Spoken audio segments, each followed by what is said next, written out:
Hey, What what it it do? do? What What up? it What do? up?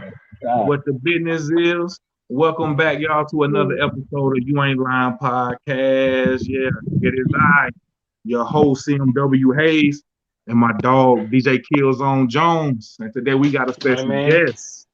Oh, that boy got the shirt on. That boy had to stow the shirt. That boy got the merch shirt. And that's the new boy, ain't it, too? That is the new boy, man. that's You what's know, up. that's the new boy. Ooh. You know, I gotta Hey, man, stand back look, a little bit so y'all can that's see it a little respect. bit. Hey, Yeah. That's dope. today we got a new guest, owner of the garage, him and his partner, Stewie Chops. We got King Ali on today with us, y'all. What's up, man? What's up, bro? I appreciate y'all having us, having me. You know what I'm saying? Let's work together. Let's get it.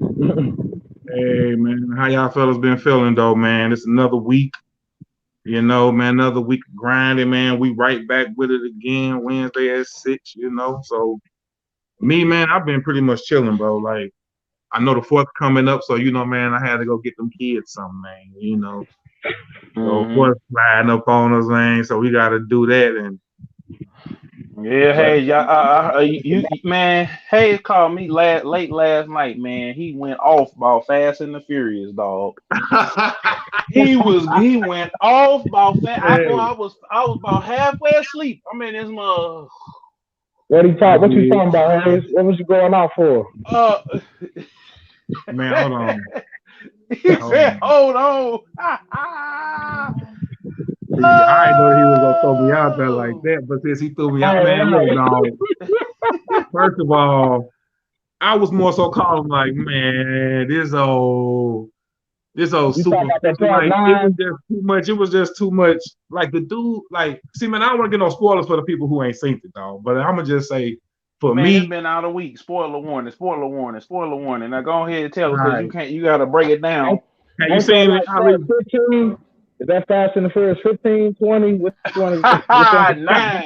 Nah, man, but man, Nine. it was just too much superficial stuff that was going on that was just so mind-boggling. And it was just like this is just beyond movie magic to me. Like the car was spinning, you jump out of a spinning car onto another car. Then it just was just too much just stuff going on that was just unreal, dog. And it was just like, but then again, I had to just realize that, like I'm saying, like man, they can't just stay in the hood racing cars Right. in the hood. It's like, man, we gotta elevate and almost Yeah. be on some Marvels type time to where like it's some supernatural stuff going on here. Like, No, it wasn't no supernatural stuff. It was man, there they was some using a supernatural lot stuff of going Already, on, man. I promise. no, it them wasn't no special effects. supernatural. Almost. And then look, bro. Ali, man, it's always some nuclear reactor, so something that's a nuclear reactor that's the source of everybody's problem. Like, man, everybody like all these little nuclear reactor type movies. Man, it was I cool to me, mean, but my but kids enjoyed it for sure, man. And my kids enjoyed it for sure. I felt like it was My son say he give it an 8 out of 10. Me, I'm gonna say a 5, man, out of a 10. But it's cool to me. I mean, but he say 8. But it was cool, man. And what you think, Zone? man, I thought it was cool. It wasn't. Oh my God, I gotta see this mug again. But Right. my lady took me out to go see it, and I thought Hitman's Wife's Bodyguard was better. With Ryan Reynolds and Samuel L. Jackson, but and Yeah, I Salma ain't, I Hayek, ain't, I ain't she's see that. still fine after all these years. But anyway, um, but in that movie that was good. Fast Nine, I mean, it ain't nothing but your regular little popcorn flick, man. You gonna You see right Vin though. You Diesel. right. You right. I You definitely know, recommend you. Hey, another thing was they had me in there for too long, man. that's They what I was had me in finna there for say. It three was too hours, long, bro. but they had And to bring I in. leave 3 hours, bro. 3 hours? Nah, Damn. Yeah, it it was two was or some 3 hours with change though. 30 minutes of previews. It was two or some change. Yeah, right. You heard me? With Like I 30 was minutes like, of preview, they brought This the girl I'm because like, crazy. at God, first me. when I Like, saw woo, Hitman's Wise Bodyguard, they had like 5 minutes of previews, man. and then I they just the can't. movies is back open. You know what I'm saying? Pandemic over, movies back open. The No, movies back pandemic 30. not over, sir. No, no, I'm saying that's what they acting like. They are Hey, acting like that because I had can my y'all mask bring on, player. somebody in? Huh? I said Stewie Chops just texted me saying something about he backstage. I don't know if y'all. Oh, there he Hey. is. I got him. We Yeah, got there him. he is. Hey, there you go. Stewie Chops. My man on the roll with it. What's up with it, Stewie Chops, man? I gave you the introduction already, baby. I say, man, with the owner of the garage, Stewie Chop and King Ali, man. What's up with it, man? See his video. Damn. Hey, see, You can see you. okay, but it's all about the garage 314, bro. You feel me? The garage 314, baby. When I say we have a whole team. We've been really working and working with other people, man, the best way we can, man. And we definitely appreciate y'all for even having us on the show, bro. That's love, bro. And I already know King Ali already said this already. I know it. Yeah, man. We bid you up, the garage 314, King Ali, Stewie Chops. I appreciate y'all, man, for extending y'all olive branch to me. I know y'all coming to the show next. Actually, man, and me and Ali, yeah, man, look, I already know it's going down July 9th, right? Yes, sir. Yeah, July 9th, baby. I'm already here. I was going to ask y'all too, man, and what was y'all motivation behind starting the garage 314? Man, it started off doing what we normally do on a regular everyday basis. Like we already, I thought it's like I was just talking to you before we started about how we just didn't know so much 10 years ago, bro. And it's like when I think about it, when I think about it, it's like I've been throwing parties since I was like 18, 19. I've been throwing parties. I just had no idea this was actually a business. Like I didn't have no, like, all the times we sitting around drinking, smoking, and rapping, freestyling, doing what we love. Like, doing what we love. I just didn't have no idea. I could have been just starting.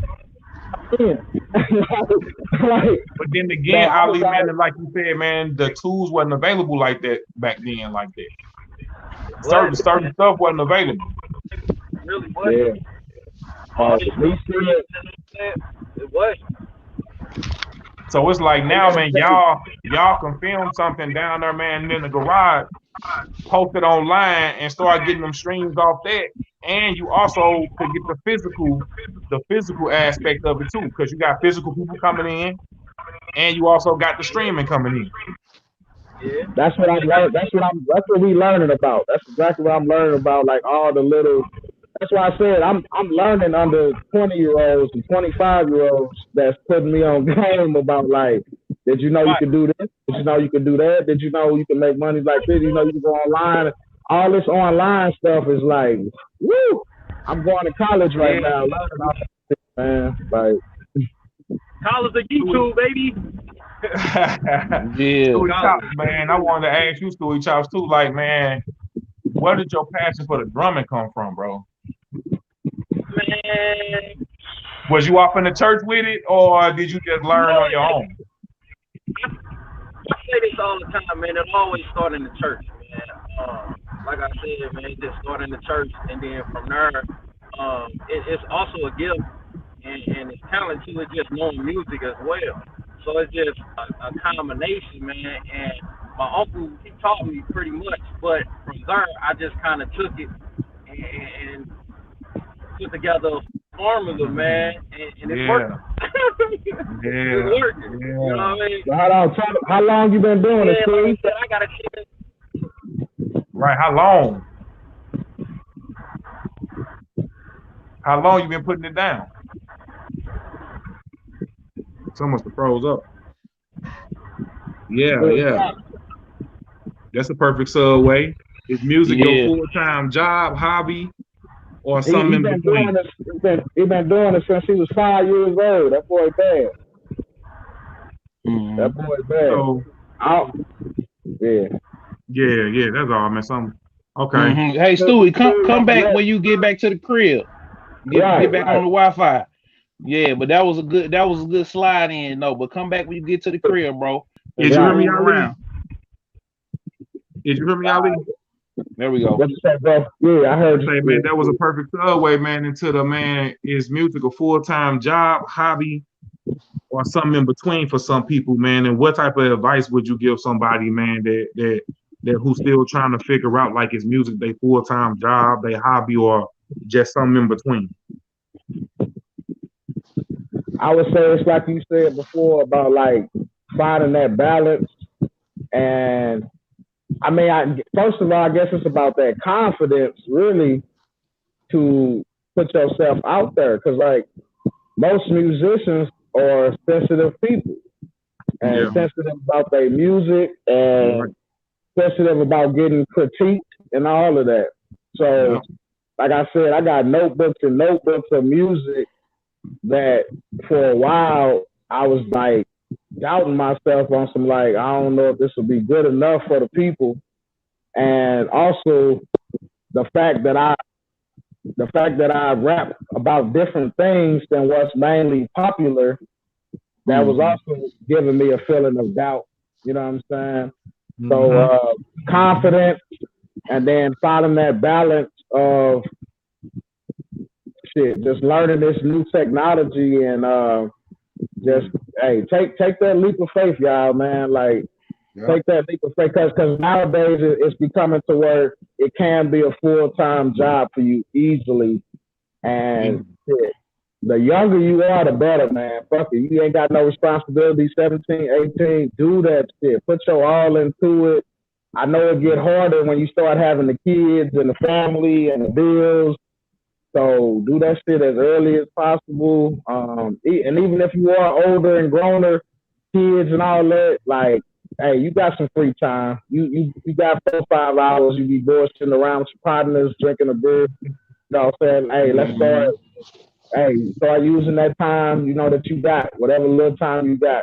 You can do it from home. So ain't no excuses. Like, come on. It ain't no excuse. Because like we say, 10 years ago, the technology that we got now wasn't even available. So it damn sure is a little easier for you to hop on her, boom bop, put your stuff on there and navigate through her. And like you say, man, whether or not you in your teens, your 20s, or your 30s and beyond, it's still just about being yourself and just doing what's comfortable for you and not trying to be nobody else but you. Because I feel like it's a genre out there for that's another thing I learned was like, no, don't doubt yourself because you're talking about different stuff in your music, because it's a genre out there. It's some people out there that feeling the same way as you. You just might not know it, and that's why you got to get on social media more, and you'll find like, it's cats out there that think just like you. It's for real. Do you feel like do you reach a certain limit on social media to where if it's not growing, you gonna need help from a social media marketing company, or do you just feel like that just gonna come from over time from you grinding and meeting new people and giving out business cards and just doing business alone as you go along, or maybe both might be the best solution? Yeah, I'm kind of, like I said, right now I'm at that learning point where I'm saying it might have to be a little bit of both. It depends on how much time you really gonna look at it as far as the long term, because I mean we got some examples out there. We got some famous people out there who aren't the top famous people, but they making money and they doing it independently. You know what I'm saying? Master P, definitely somebody I always looked up to as far as the entrepreneurism, and you don't need a major label and major this. It's a white boy R&B singer, real cool, named Russ. I don't know if y'all heard of Russ. Yes, sir. The industry hate him because he young and he learned all this internet stuff, promoting stuff on his own. You know, he came up with his own money to pay the right people, and he making these hundreds of thousands of dollars on his own without a label. He giving out the game too. And he gives out knowledge. Exactly. He giving out knowledge to the people on how to do it. So my number one thing that I push on my kids is independent. Like, don't try to get yourself slaved up and chained up to these contracts and to these big companies who only want to use you and drain you dry. Like you said, with this technology advancing, hey, we can do it ourselves. You know, for me, it's not all about the fame. So it depends on what you coming in it for. If you coming in it for strictly fame and, you know, I want to be seen on TV, seen on every music video, and you probably gonna go the route of getting these big promoters and big right. labels. You're gonna do certain things that's gonna be big for you that you think that's gonna get you there. Versus you just doing some stuff that you don't care the outcome of. You satisfied. I had a call just come in. But yeah, like get to know individual people, get to shake individuals' hands, get to know who you really dealing with. So I like that. I've kind of got that old school mentality of let's get out here, meet people, shake hands, get to know individuals personally.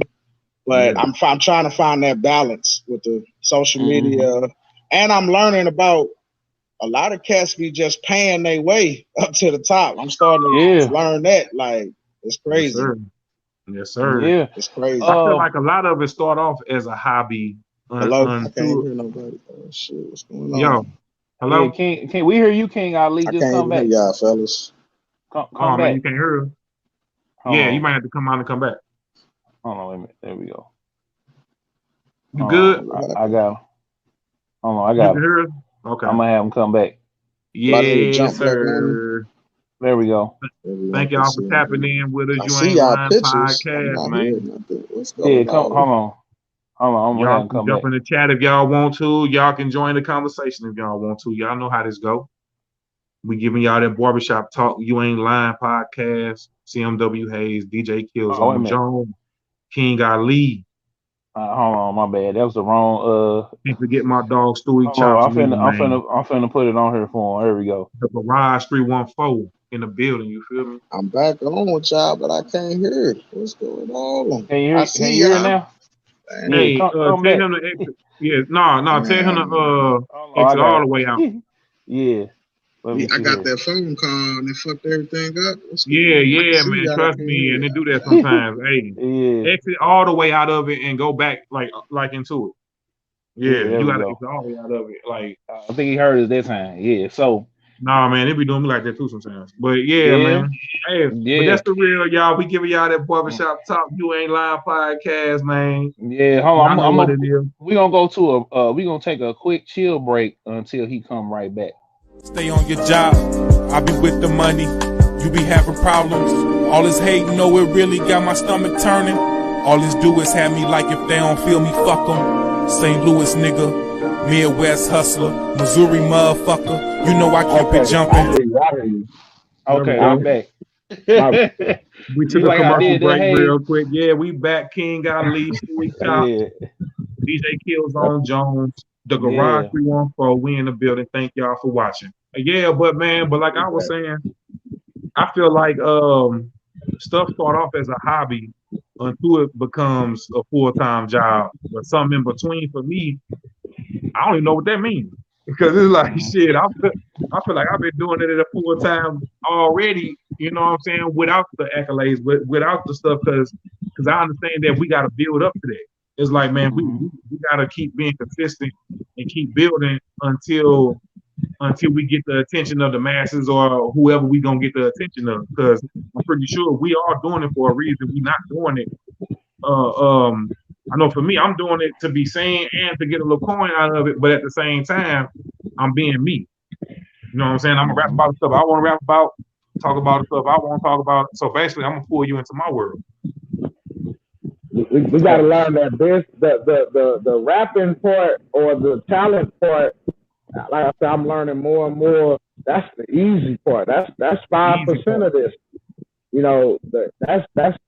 That's 5% of this. But like the business part is where they fucking a lot of us, and where so we ignorant about a lot of that, the paperwork and the new language, the new terms, the contracts, so I'm diving into that even right now, because I even got some cats talking to me like, hey, can you help me out?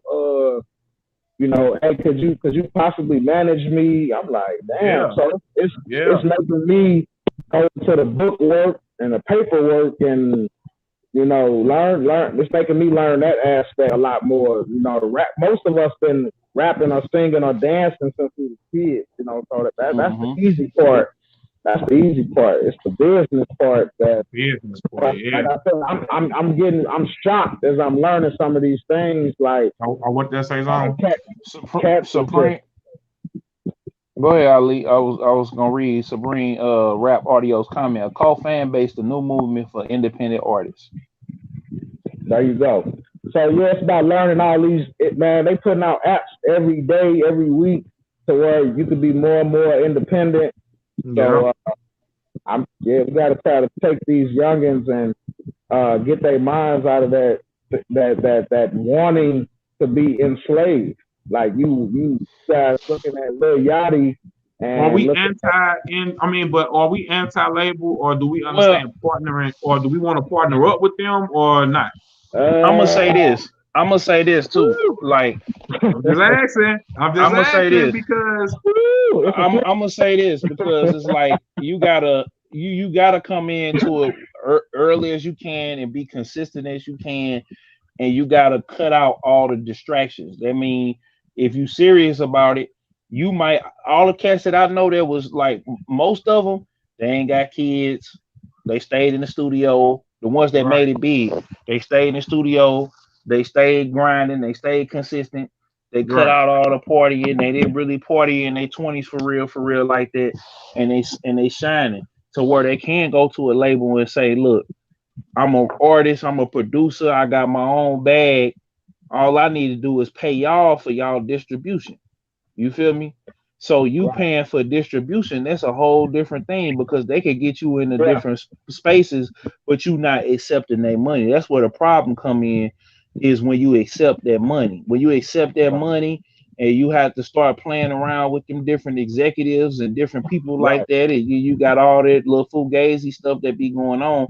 But I don't think Young Dolph is doing nothing fugazi. I don't think Russ is doing nothing fugazi. It's certain individuals that you could look at them and tell that they thorough, and you know what I'm saying. People, but you remember, hold up now. But you remember when Young Dolph came out and said that he couldn't drop music, y'all? I lied. I signed the deal. They won't let me drop no music. Right. Who said no? That ain't what he said. He said that he lied, that he wasn't signed. He was partnered with a couple different labels. He had this illusion that he was independent up until that point, until he had to come out and say, they won't let me drop no music. I signed something. I don't think he said. Who when they say that? Because he been dropping music. He been consistently dropping music. He said, let me find the direct quote. Man, but that was around the time that he was saying I'm finna he had find a $20 million deal on the table, man. I'm just saying that to say, I mean, nigga, I heard it, boy. I heard it. You know what I'm saying? Because you can pay for distribution and not actually sign yourself to a label. So yeah, that's even something different that I'm learning about. You can pay for distribution and not necessarily sign your life away to a label. So yeah, that's the middle ground. You know what I'm saying? Why staying ready so you don't have to get ready is important. Man, that got to do with knowledge. Knowledge is power. Hey, research, youngins. You know, everybody, whatever age, research. Dive into this political side, the business side. That's to me. That's staying. That's staying ready. Yeah, he did say that. He did say that. What he said?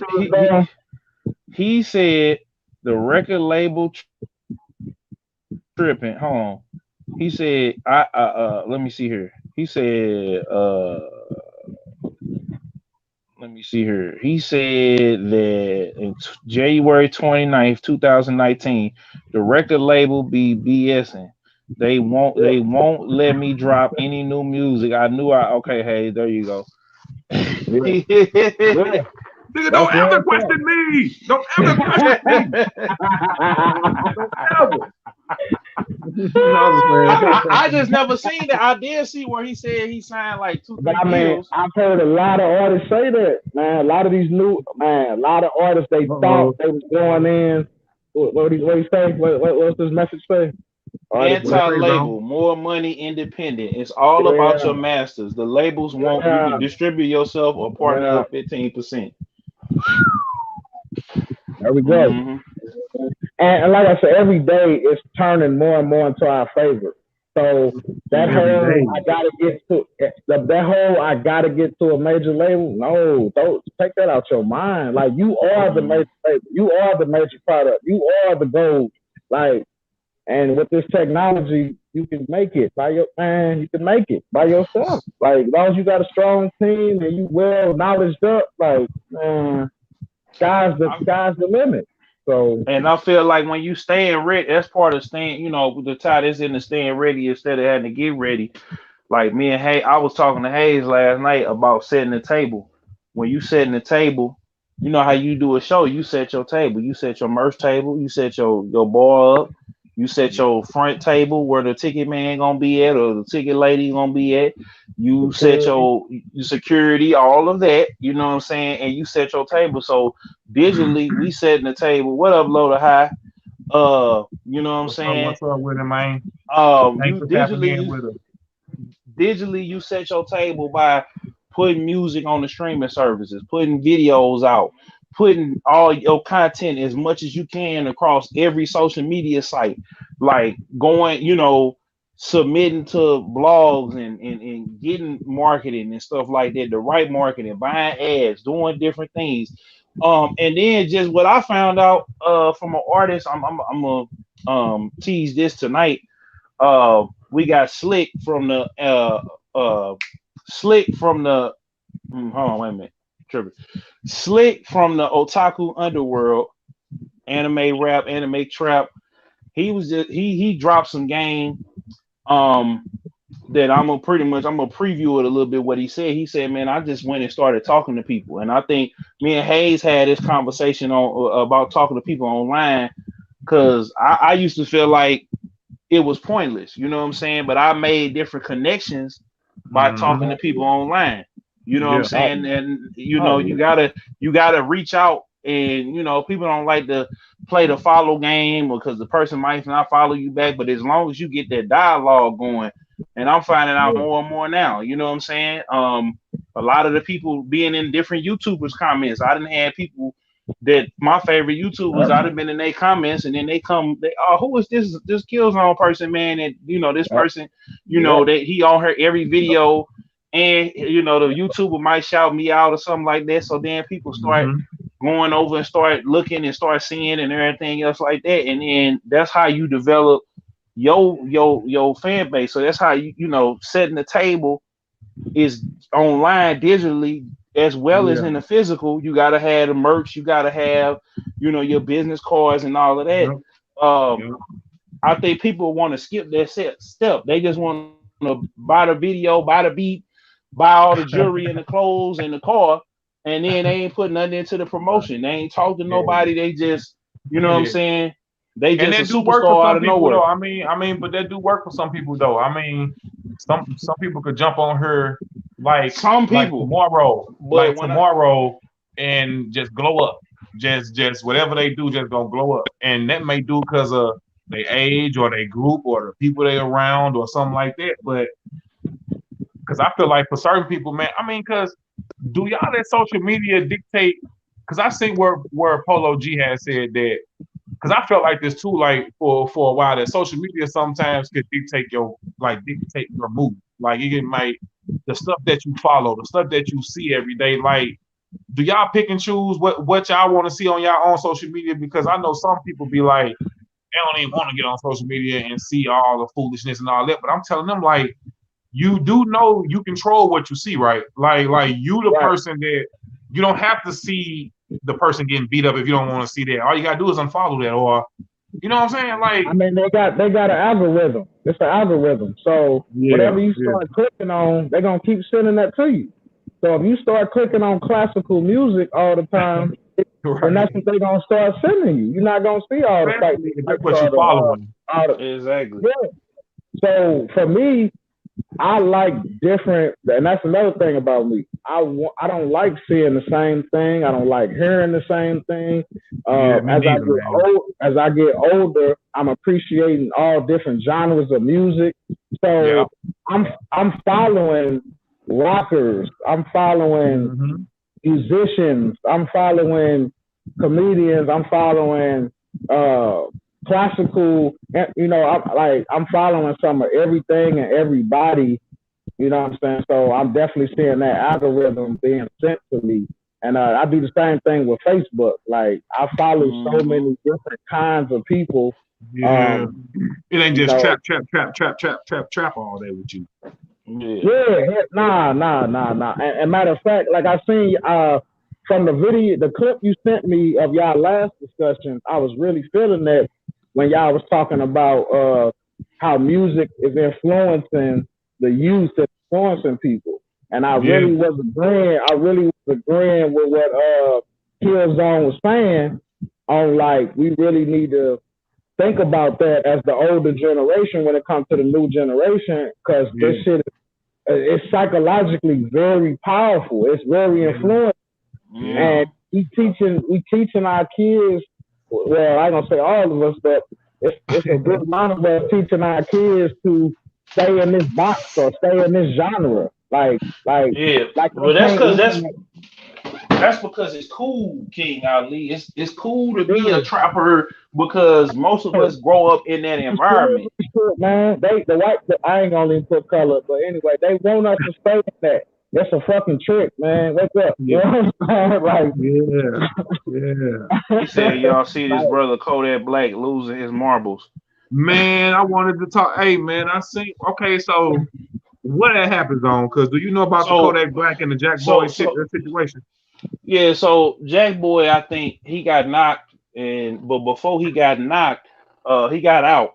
But before he got locked up. But before he got locked up, he apparently signed another deal, and basically they went and gave Jack Boy his artist. You know what I'm saying? He was on Sniper Gang or whatever.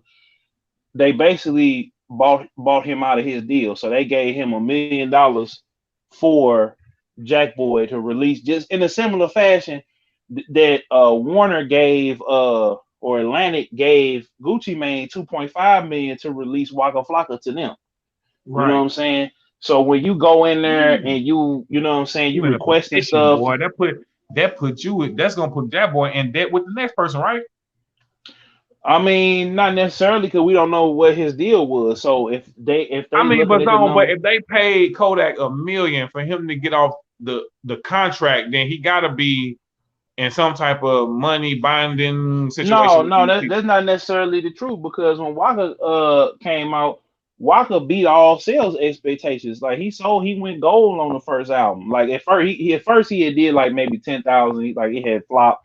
But as time basically went on, Kodak mad, or Kodak is mad because when he was locked down, he didn't send him no money. He didn't do nothing for his people or whatever. But meanwhile, you getting all this money off of my name and my brand being associated with me, and you know what I'm saying? You want to leave me? Yeah. So he from me. That's how you feel. Like, you want to leave me? And so he basically taking up. Hold up. King Ali, come back. It's messing up a little bit. All right, yeah. Make sure you got your Wi-Fi on, player. We're gonna take another commercial break. Go home. Yeah. Just do it, man. I'm turning it down now. All right. I got this quick. Stayed on our shit. The time is now. Notice on the door, landlord trying to kick me out. Back against the wall, I still keep a smile. Do it. Just do it. Whatever it is, do it.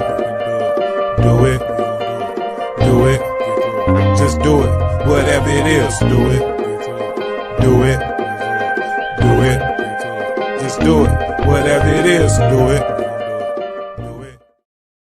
Man, hey, I got a little dance that go with it too now. That was a commercial break real quick. right, look, King Ali, man, to plug that show, man, that's going down July 9th, man. Plug that show, right? Man, we having this event July 9th. It's called Spitting Bars and Comedy. And basically, we're going to have some comedians in there spitting their bars. We're going to have, I got an exotic poet. She going to be spitting her bars.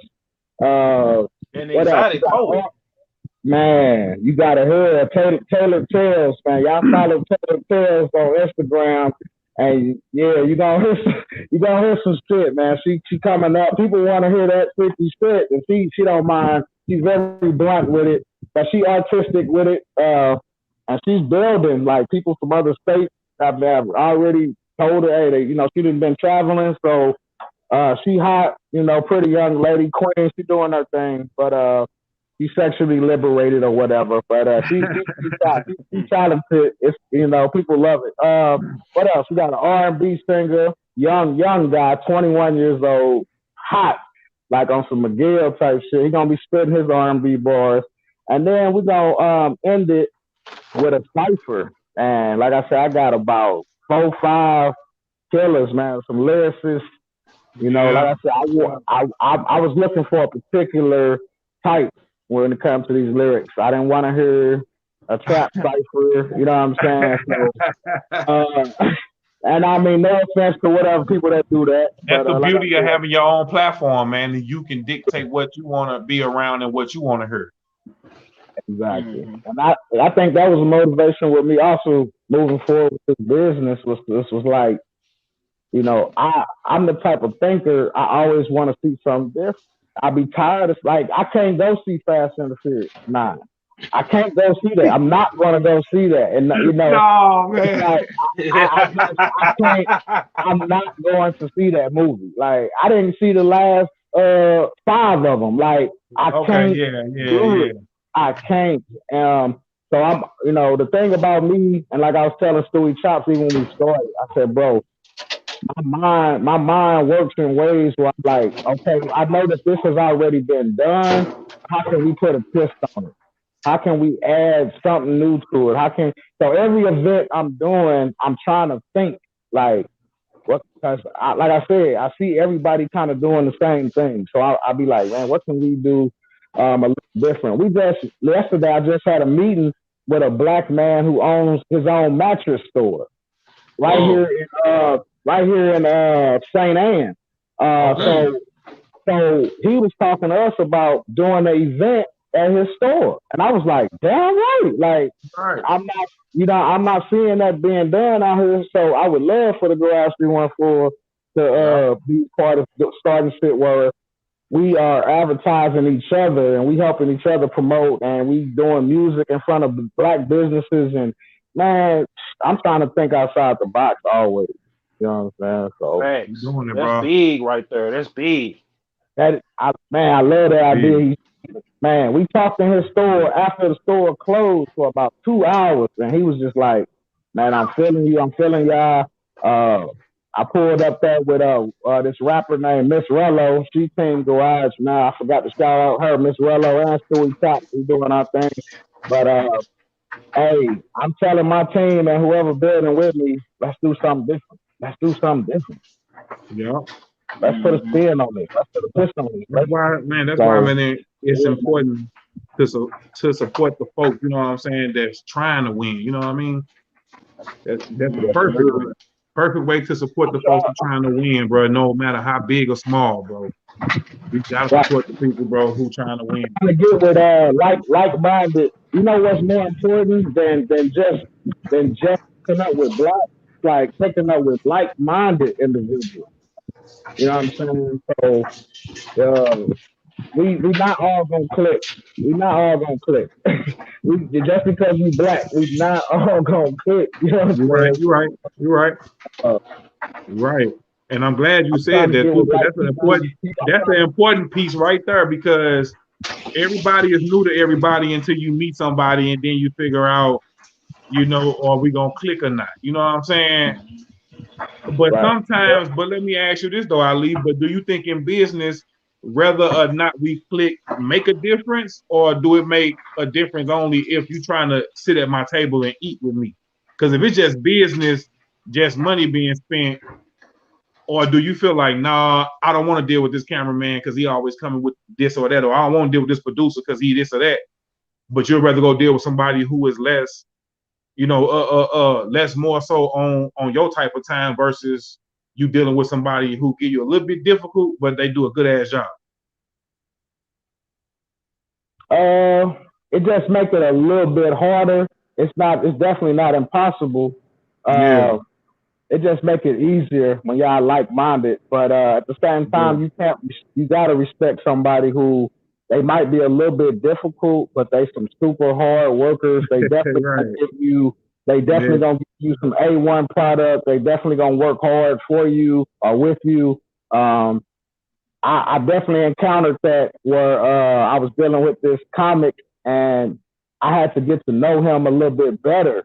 When I first met him and first was dealing with him, I kind of got the impression like, damn, I don't like him, or you know what I'm saying, he an asshole or something, but I did have to get. I'm glad that I didn't get on some like, man, fuck him, I'm not dealing with him. Like, I'm glad I kept talking to him and dealing with him, and I got to know, because I didn't know him. I only had met him, you know what I'm saying, a couple times, but as I got to know him, it definitely changed my impression. And I said, actually, this a good. He a strong ass businessman. Actually, like he actually just not about no bullshit, and he's super professional, so it can come off arrogant, cocky, it can come off like he an asshole. He just a super duper serious professional hard worker. He don't want to deal with you being 30 minutes late. He don't want to deal with he on some contract shit. He on some paperwork shit. And that's respectable, bro. And that's respectable. It made me step my game up. It actually made me step my game up. You know what? I think that only irritate people who don't understand it. I think that type of coming with paperwork and being like feeling like, dang, bro, and you 20 minutes late or you 30 minutes late or let's do contracts. I think people who feel like, this nigga want me to sign a contract. This nigga, that's because you don't understand business, bro. Hold on. Stop right there. They understand business, but they want to be on Negro business. You know what I'm saying? Okay. They want to do that. They want to be on Negro business where they know they not finna sign a contract to where, okay, you can sue me and I could go to jail because we don't even gonna do that. You know what I'm saying? Yeah, some of them might pull them sticks out on you, be like, man, we ain't finna stand no contract. You gonna give it their money, and you know what I'm saying? We gonna blow you down. That's what type of time. I'm studying contracts now. That's why I say I'm trying to be one of them serious ones. So I'm studying contracts, management. I'm not playing. I'm trying to be serious as possible. So Orlando Watson and them is suing Rick Ross for canceling the show at the last minute.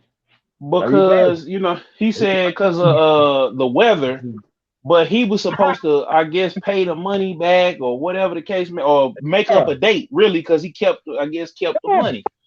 So they gave him about 6-7 months to get it together, and that's business, bro. Because it's like, hey, I love Rick Ross music and shit, but hey, I paid you for something and you ain't showing up. Oh, okay, let's get the lawyers involved now. Yeah. Like, Let's get these lawyers tapped in now. When I started off doing this, I was doing it, like you said, on some Negro business type style, and I quickly was learning the cons of doing business like that. The whole like, oh man, do me a favor and I got you later. No paperwork, nothing written. I was doing it at first, and I'm like, cause I thought guys was genuine, like. You can possibly do that with some people, but you gotta gotta know them. You gotta know their morals. You gotta know their values and morals if you're doing that, because you can't just jump in the game and be doing that with all these new people you meeting. So I quickly, like I said, in a matter of 3-4 months, was like, I can't keep operating like that. You gotta decipher on who you gonna rock with to that degree of where we gonna eat together or we just gonna do business together. Like, this just a business thing And sometimes the business thing do turn over until we rocking with each other on another level now. You know what I'm saying? Yeah. But we gotta let that happen natural, because like we saying, man, if you got the garage, man, going, you're gonna be seeing certain people, or maybe the way that you got your stuff structured, is it just you personally just reaching out to people, or like you want people to reach out to you as well? Yeah, people reach out to me, and I want people to reach out to me as well. Like I said, that's why I said I'm not gonna be like a regular bars. Some of these bars out here and clubs out here, they doing this kind of shit every. He said being on time is a sign of respect. Right. And 4 pounds just said salute. Yeah, salute the 4 pounds. It is. Y'all right. 4 pounds. Hey, being on time is definitely like that. So, and that's teaching you to just be more responsible than what you might have been. It's teaching me to be more responsible. It's shit that I've been kind of a little late and everything, and I'm beating myself up saying, "Nah, you got to do better. You got to do better." You know, especially if you're trying to be more professional. But I want people to reach out to me as well, and so the difference between my spot and a lot of people's spot is you can rent my spot out. And that's why I say people have rented my spot out. We had an all-female cipher in here a few months back. And these 3 ladies, they came, rented my spot out. The body paint event that we just did last thing. The artist, photographer, he came, they rented my spot out. So most definitely people can hit me up, talk to me. They want to do any kind of, they might want to promote their business, do a promotional party. I had a rap group come and rented my spot out for their listening party. So that's why I don't do events my own events that I'm doing. I don't do it every week. You know, I'm going to just try to do it like every other week. Like I said, people can definitely reach out. You know what I'm saying? Definitely. Yeah. We did a kids open mic in here. That was something I put on. We did a kids open. I think that clip. I think all these clips that man you talking about is, and it was legit. Like it looked like it was a good old time. It looked I want to reach the kids. Yeah. I want to teach. Yeah. You're gonna see us on nonprofit organizations, man. I'm trying. This just the beginning. The entertainment side of it is like it's just a way to get in, get shit started. But really, I'm on some revolution. I want to make a change for real. You know what I'm saying? So, nah, bro, you doing it, bro, man. You walking it already, bro. And what I say, man, the homie told me a long time ago, man. We don't try, we do. You feel me? Yeah. We not trying, we doing it. Like-minded guys, man. Like we got this negative stigma of Black people working together. And it's in a lot of ways it's true. But like I told my little brother, I said, man, even if it's 10%, even if I could find, it might be a small number, but damn it, I want to find these guys out here. It is some real guys out here, some trill guys, some guys with morals and values out here. Yeah, we out here. You know, we might not be popularized, but we out here. So I'm gonna find these guys and we're gonna make some shit happen. While we linked up, you feel me? That's why perfect example. It's meant to be. Yeah. Perfect example. That's why we linked up. Straight up. Are gangsters really gangster? Zone, let me ask you that. Are gangsters really gangster? Like, answer that question for me. Me personally, man, I don't feel like gangsters now. Like when I was coming up, it was a clear line and definition that was drawn because I'm a civilian. You know what I'm saying? I had an experience at a very young age where I had an experience where a very young age where a guy in the neighborhood was getting into it with another guy in the neighborhood. He was a D-boy on the block. I don't know how known he was. I don't remember his name. I'm not even if I did know, I wouldn't put it out there. He was getting into it with a pimp and a prostitute. And so the prostitute owed the D-boy some money, and he pulled out. I think the pimp pulled out, or the D-boy pulled out. One of them pulled out like a 38, and it went off, but it jammed.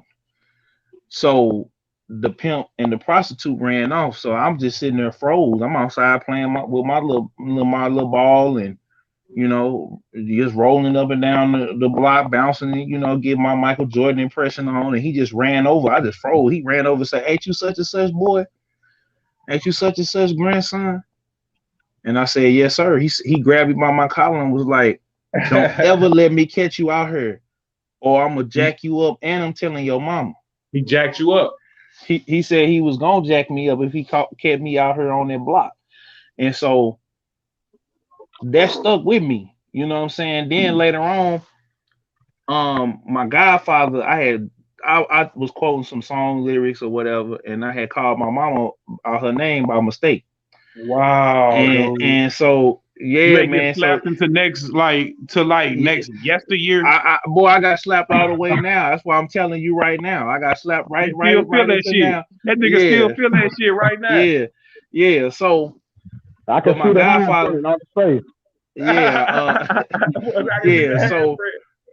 So my godfather, man, he had learned about it, and he worked for the police department. He took me down there to the juvie hall and left me there.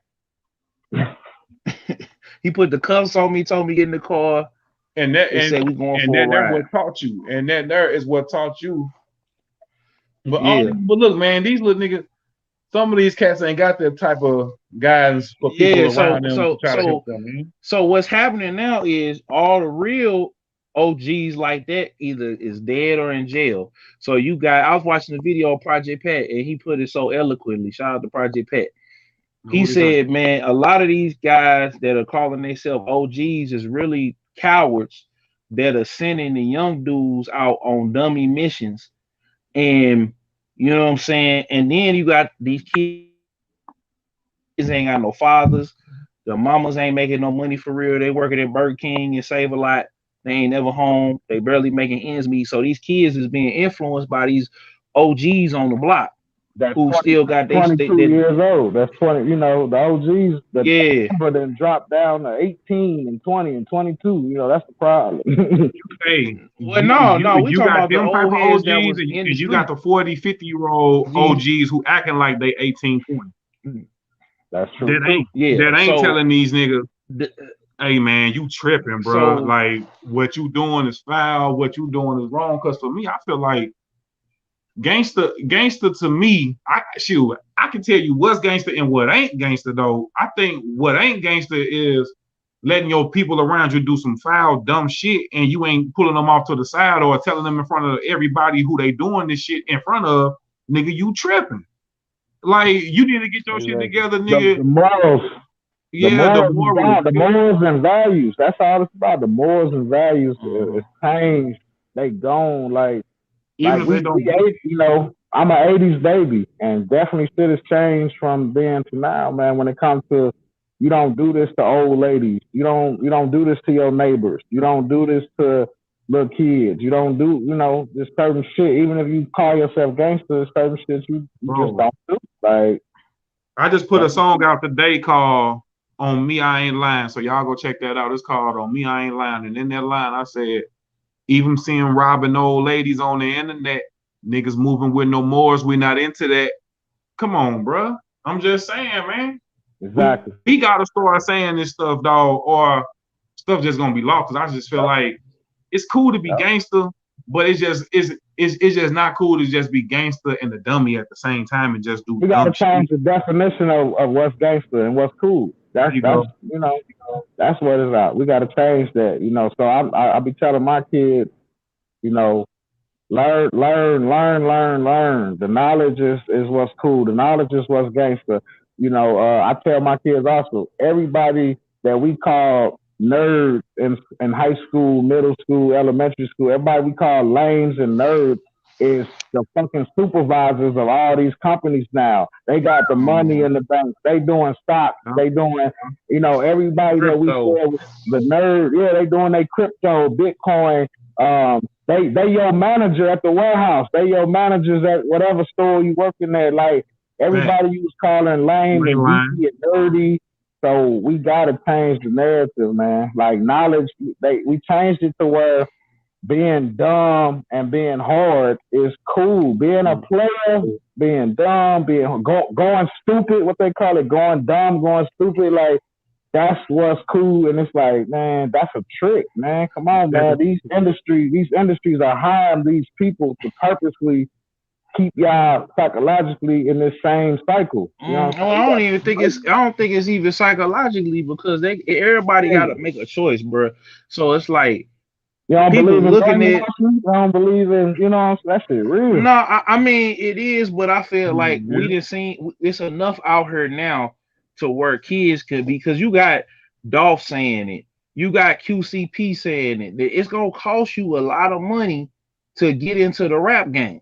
You know what I'm saying? It's gonna cost you a lot. First of all, you can't make no money for real selling dope. They got cameras on every corner, so you ain't got no choice. Either you gonna start robbing or shooting or whatever you gonna do. It's only gonna last for so long. That's only gonna last for so long. So that's my whole point. And Ice-T has said this, man. He said the time of the 2-bit hustler is over with. The cyber crime is where it's at. You know what I'm saying? So he was like, because it is, it's cameras on every corner, it's this, that, and the third. And it's like, but at the same time, it all starts at home, man. We got to stop bringing these kids into this world in these messed up situations. Like, that's where it all started, and it all started. I didn't want my kids to grow up like I grew up. That was one of the main things decision I made, you know what I'm saying? 5, 6, 6, 7 years ago, was like, I do not want my boys doing the same shit I did. And so because I made that decision 7, 8, 9 years ago, my boys is not nowhere into the same shit that I was into. And I got girls too, man. I got 2 daughters as well. And like I said, luckily I picked the type of woman. That my girls I wanted my girls to emulate, you know what I'm saying? So they mom is not in the streets like that and gangster like that and repping this and repping that, a lot of negativity shit and twerking and wearing your skirts and your shorts up your ass. And so she probably full supportive of what you doing. Yeah, you know what I'm saying? But I had to change my mentality. I ain't gonna lie, you know what I'm saying? When my kids was babies and real little, I was still kind of fucked up, still kind of immature, still kind of doing a lot of shit I shouldn't have been doing. So I had to work on me and change that, man. That's why I talk about brainwashing and psychological shit a lot, because, man, that shit is real with what get put in your head. These seeds that get put in your head, it could be hard to change if you've been behaving like that for 10 years or 15 years, or people telling you it's been cool so long. But my boys, I get on my boys' cases about shit, but in reality, I know they doing so much better than I was doing. They ain't into half of the shit I was into at their age. My boys are 15 and 16, so they not, man. So I'm proud of them, and hopefully they can do that with their sons. It's a generational thing you pass down. So hopefully, they sons gonna be better. Both parents in the house, bro? I didn't, and that's why I definitely. I just always ask people that question because your mentality still, the mentality you got still is not of a person that, because because I had friends as well that I grew up with both mine in the household, but I still had friends that didn't, but they didn't let that dictate how they treat their kids just because their father wasn't in the house and their kids' mama. They decide to stay with their kids' mama and stay with them for the long haul. I'm married, bro. So yeah, most definitely. See, so your whole mentality. Some people let their father not being there just ruin they not in their kids' life. They can't keep a woman because they think, you know what I'm saying, from what they think they mama go through and just this and that. It's just, but your mentality, bro, is of a person, bro, that who understand, bro, that the dynamic of the family, bro, is important, even though you didn't too much probably go up like that. Yeah, I think that me not having my father in my life definitely, had contribution to me getting into a lot of shit. You know what I'm saying? Me nobody being able to pull me by that coattail, nobody being able to yank me by the collar. It was only so much my mom could do once I got, bigger than her. You know what I'm saying? Because you heard Gone say that his stepfather had to step in and check him. I mean, when he needed to, but he rarely had to. See, but that's another thing, though, man. But that's another topic right there. Uncles and everybody else too. These men. I didn't have none of that. We ain't have men in our family. Like, there was a lot of single women, single aunties. Yeah. Like, I had women beating my ass. I had aunties beating my ass. I had a lot of that too now. You know, I had a whole lot of that. Women. The women was my main disciplinary. I had some crazy ass aunties who I would shake the fuck up when they came around, because they don't whoop me like my mama whooped me. They go crazy when they whoop me. Yeah, but now they gonna whoop you worse than your mama gonna whoop you. Like, now they gonna whoop you worse. How auntie go? Like, I'll be pissed. Like, how my auntie gonna whoop me worse than my mama gonna whoop me?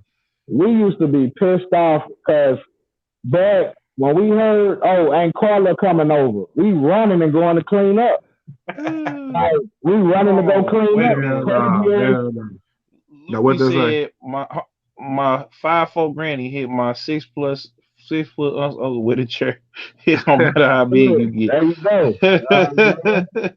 Some of these women get raised in such tough conditions. Hey, you got some hard ass grannies and aunties out here that'll get some men in shape.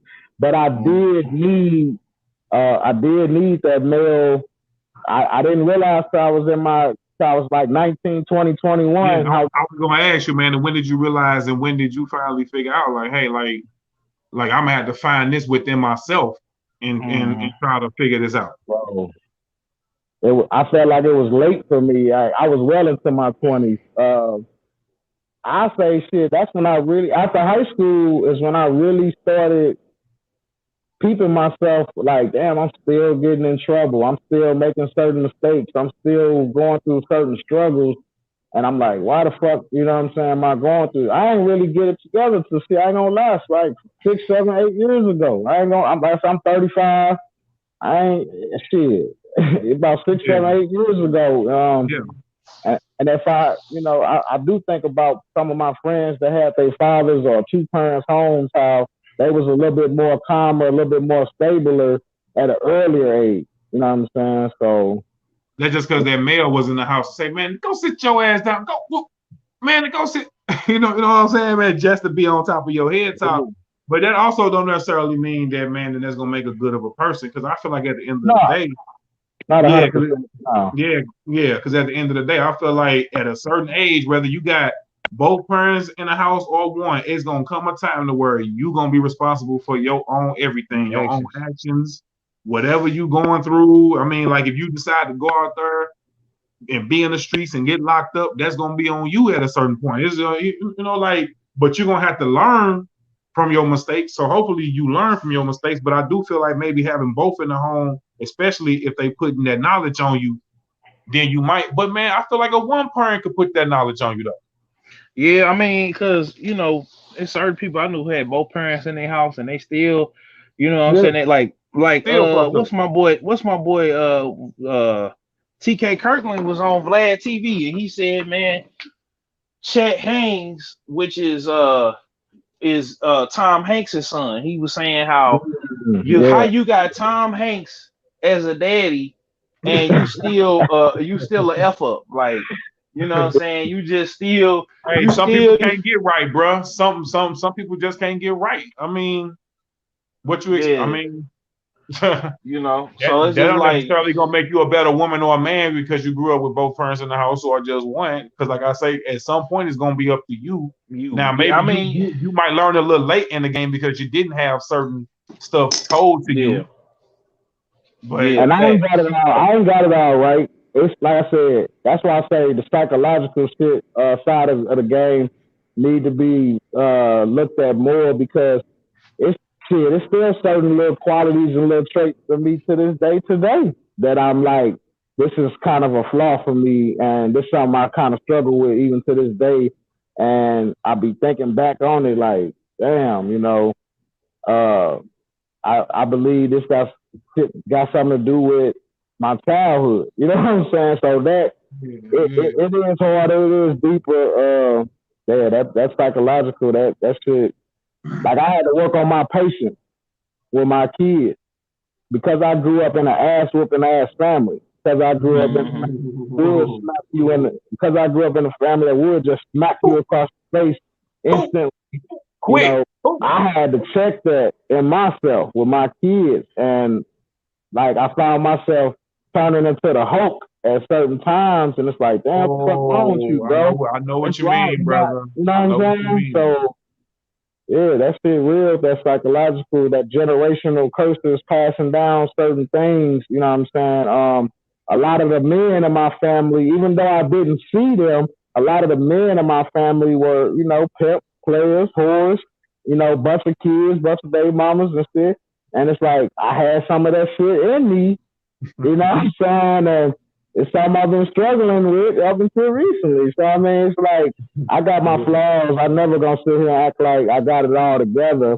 But I will try to teach the next generation something better, and I will try not to promote. And I think you know what I'm saying? I won't try to promote that. So I'm not writing songs no more. When I was in my teens and my early 20s, yeah, I was talking about a lot of bullshit. But, now it's like I'm trying to teach. You know what I'm saying? So, yeah. And I think, too, it's also, we got to also just get in the trenches with our kids, man. Like, really understand where they coming from and support their dreams. Like, but we need to expose them to different things, and we need not to just expose them, but get them involved into carpentry and plumbing and different trades and stuff like that, and put that in front of them early. You know what I'm saying? Because that way they get the training. Because see, we was getting told what to do and what not to do, and just getting taken off with the belt, getting taken off and slap across your, They damn were trying to control us, huh? They damn were trying to tell us what we gonna do. Like, no, you gonna do this and do it.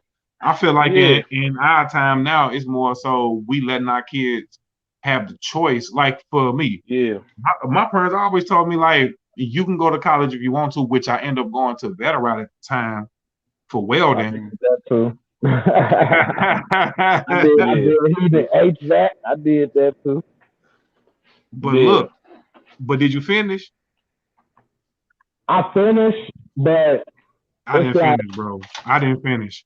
Going to the one, bro. I passed because I had a relationship with the teacher. Put it like that. Not a relationship with the teacher. Oh man. I don't mean sexual relationship. You know what I'm saying? But I'm just saying that we had some business going on. So it was all, you know what I'm saying? I was gonna pass. But I didn't learn shit. I ain't gonna lie. And the environment up there was non-conducive. Like it was like high school up there. It was like the hood again. You went to the one off of Hanley, right? Yes, sir. Yeah, so that was some gangster shit going on up there. You know what I'm saying? So you ain't lying, boy. You ain't lying. I call myself getting off the streets for a little bit by going there, but then I get in there. Right back in. You was right back in, boy. That's shit going on in the bathrooms and the parking lot. I met a plug up there. Hey, look, I met a plug up there. And hey, look, bro, that's what I was doing with my little check. You heard me? I remember one day I supposed to be in school. Look, listen, bro. I supposed to be in school. We got that check that day. The plug was up there. I cashed out and dipped out. And went to the street. Went to the block. You heard me? Allegedly. Right, there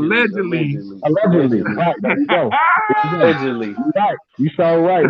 Allegedly. Hey man, that was past the statue many moons ago, man. Like allegedly many moons ago. You know they shut it down, right? Huh? Yeah. It shouldn't be on your credit no more because they lost their what's the word? They lost their come on, like they shut it down. Like if you got student loans with them, that it shouldn't have to be on there ready. Call in on that and dispute that. Yeah, it should dropped off. Yeah, they lost their that shit should have dropped. Ooh, boy, everybody hit a lick off of that one. I know folks when they had stopped. They was hitting a lick on us how much they was charging. Yeah, they was hitting a lick on us, bro, for sure. For sure how much they was charging. 25,000 for that bullshit, man. Come on. For that, they ain't lying. I swear. And you know what? Before they, I remember Sanford Brown because I used to pass by there, and they had security guards up there, man. Because I used to go through there. Oh, it used to be wild up there, man. You talking about the one on Lindbergh? Yeah, they was busting heads, bro. shooting, doing bro. That was everything up wow, bro. Man, dog. And my lady went there as well, bro. Yeah, that mug was wild. Hey, man, but all the West Side schools gone though. Yeah, because it was a scam. I ain't gonna say it was a scam. I just felt like they lost a lot of them when they came to the hood. They lost control because you go out to Battle Rock in the county somewhere. It's a whole different. It's different. It's all the way different. You know what I'm saying? Ain't no extracurricular activities going on. But it was just, boy, they was real live up there, boy. I seen a whole, I'm talking about, they had a schoolyard, junkyard fight, and then after that, you start seeing police and security up there, and everybody was, folks was getting knocked off. I remember I'm teaching my kids now this podcast shit. I'm teaching my kids now this talk show shit. If you go on my page, you can see that in one of my videos. I did a compilation video with the kids shit, but you see one of the videos, I got them set up in front of the mics, headphones on, laptops in front of them. My daughter doing research on a laptop on what topics they're going to talk about. So that's the beauty of what I'm doing with this event space is that I do get to tell my kids, hey, you want to do this right now? It don't matter. Like you'll be 10, 11, 12, 13. It don't matter. Daddy got the tools. You can start your own podcast right now. You can start your own business right now. You can start your own talk show right now. You can, you know what I'm saying? Like, not only that, man, and our kids are watching us, man, and they see what we doing because now we kind of all in the same boat with them because they on social media, we on social media, and it's like, I tell my kids too. I'm telling my kids, huh? I said the other races are too. They already did the trades and the business early. So that's what we got to get on.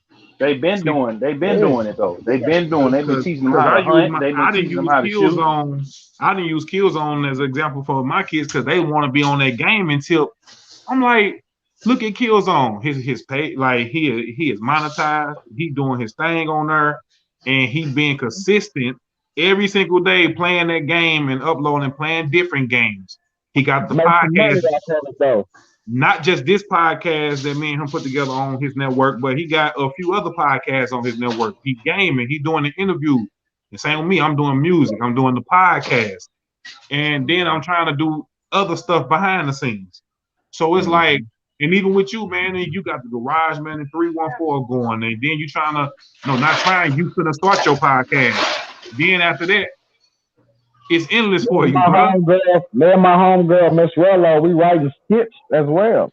Because she's a rapper. Yeah, she's a rapper, but she told me she's an actress as well. And I looked her shit up, and I'm like, damn, you a good ass actress for real. I said, well, fuck it. Let's get on it. Let's write skits. Let's write scripts. Let's go. I don't give like let's touch everything. Why not? We all actors in our own way, man. Fuck it. We can make money off of all this shit. Yeah. You know what I'm saying? Like, why not? And what we doing gonna separate the people who say they want to do it or act like they doing it but not doing it. Because I feel like what we doing don't take much to do it. It's just that you got to do it. It's just like, you got to stop. At some point, you got to stop talking about it and dreaming about it, and you got to start actually walking in it. While others quit, stayed on our shit. Hey, boy, my man, they just do it real quick. Yeah, you got to just do it, man. Like I told you. Yeah, you gotta just do it, bro. I like how you said with Zone with the gaming, because I told my boys the same thing. Like, the guys gonna be fucking on this game like this. Make some money off this shit. Make some money off of it, bro. Yeah. I told my kids the same stuff. I showed them. I'm like, man, look at him. Like, he going every day, man. Y'all got to be consistently playing this stuff. Build y'all page up to get monetized where y'all can start getting some money, man. And then they young enough to where they can put they got everybody on they class on their page. They gonna check it out.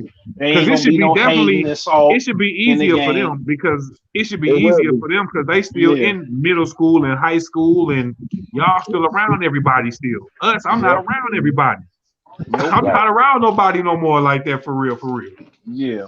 You know what I'm saying? Everybody I still only got a handful of real friends. You know what I'm saying? I only got a handful of real friends. You know what I'm saying? Mm-hmm. And only a small, maybe one or two of them from back then.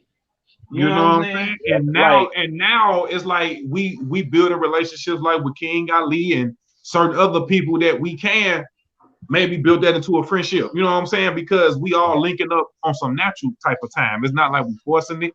We all coming together naturally.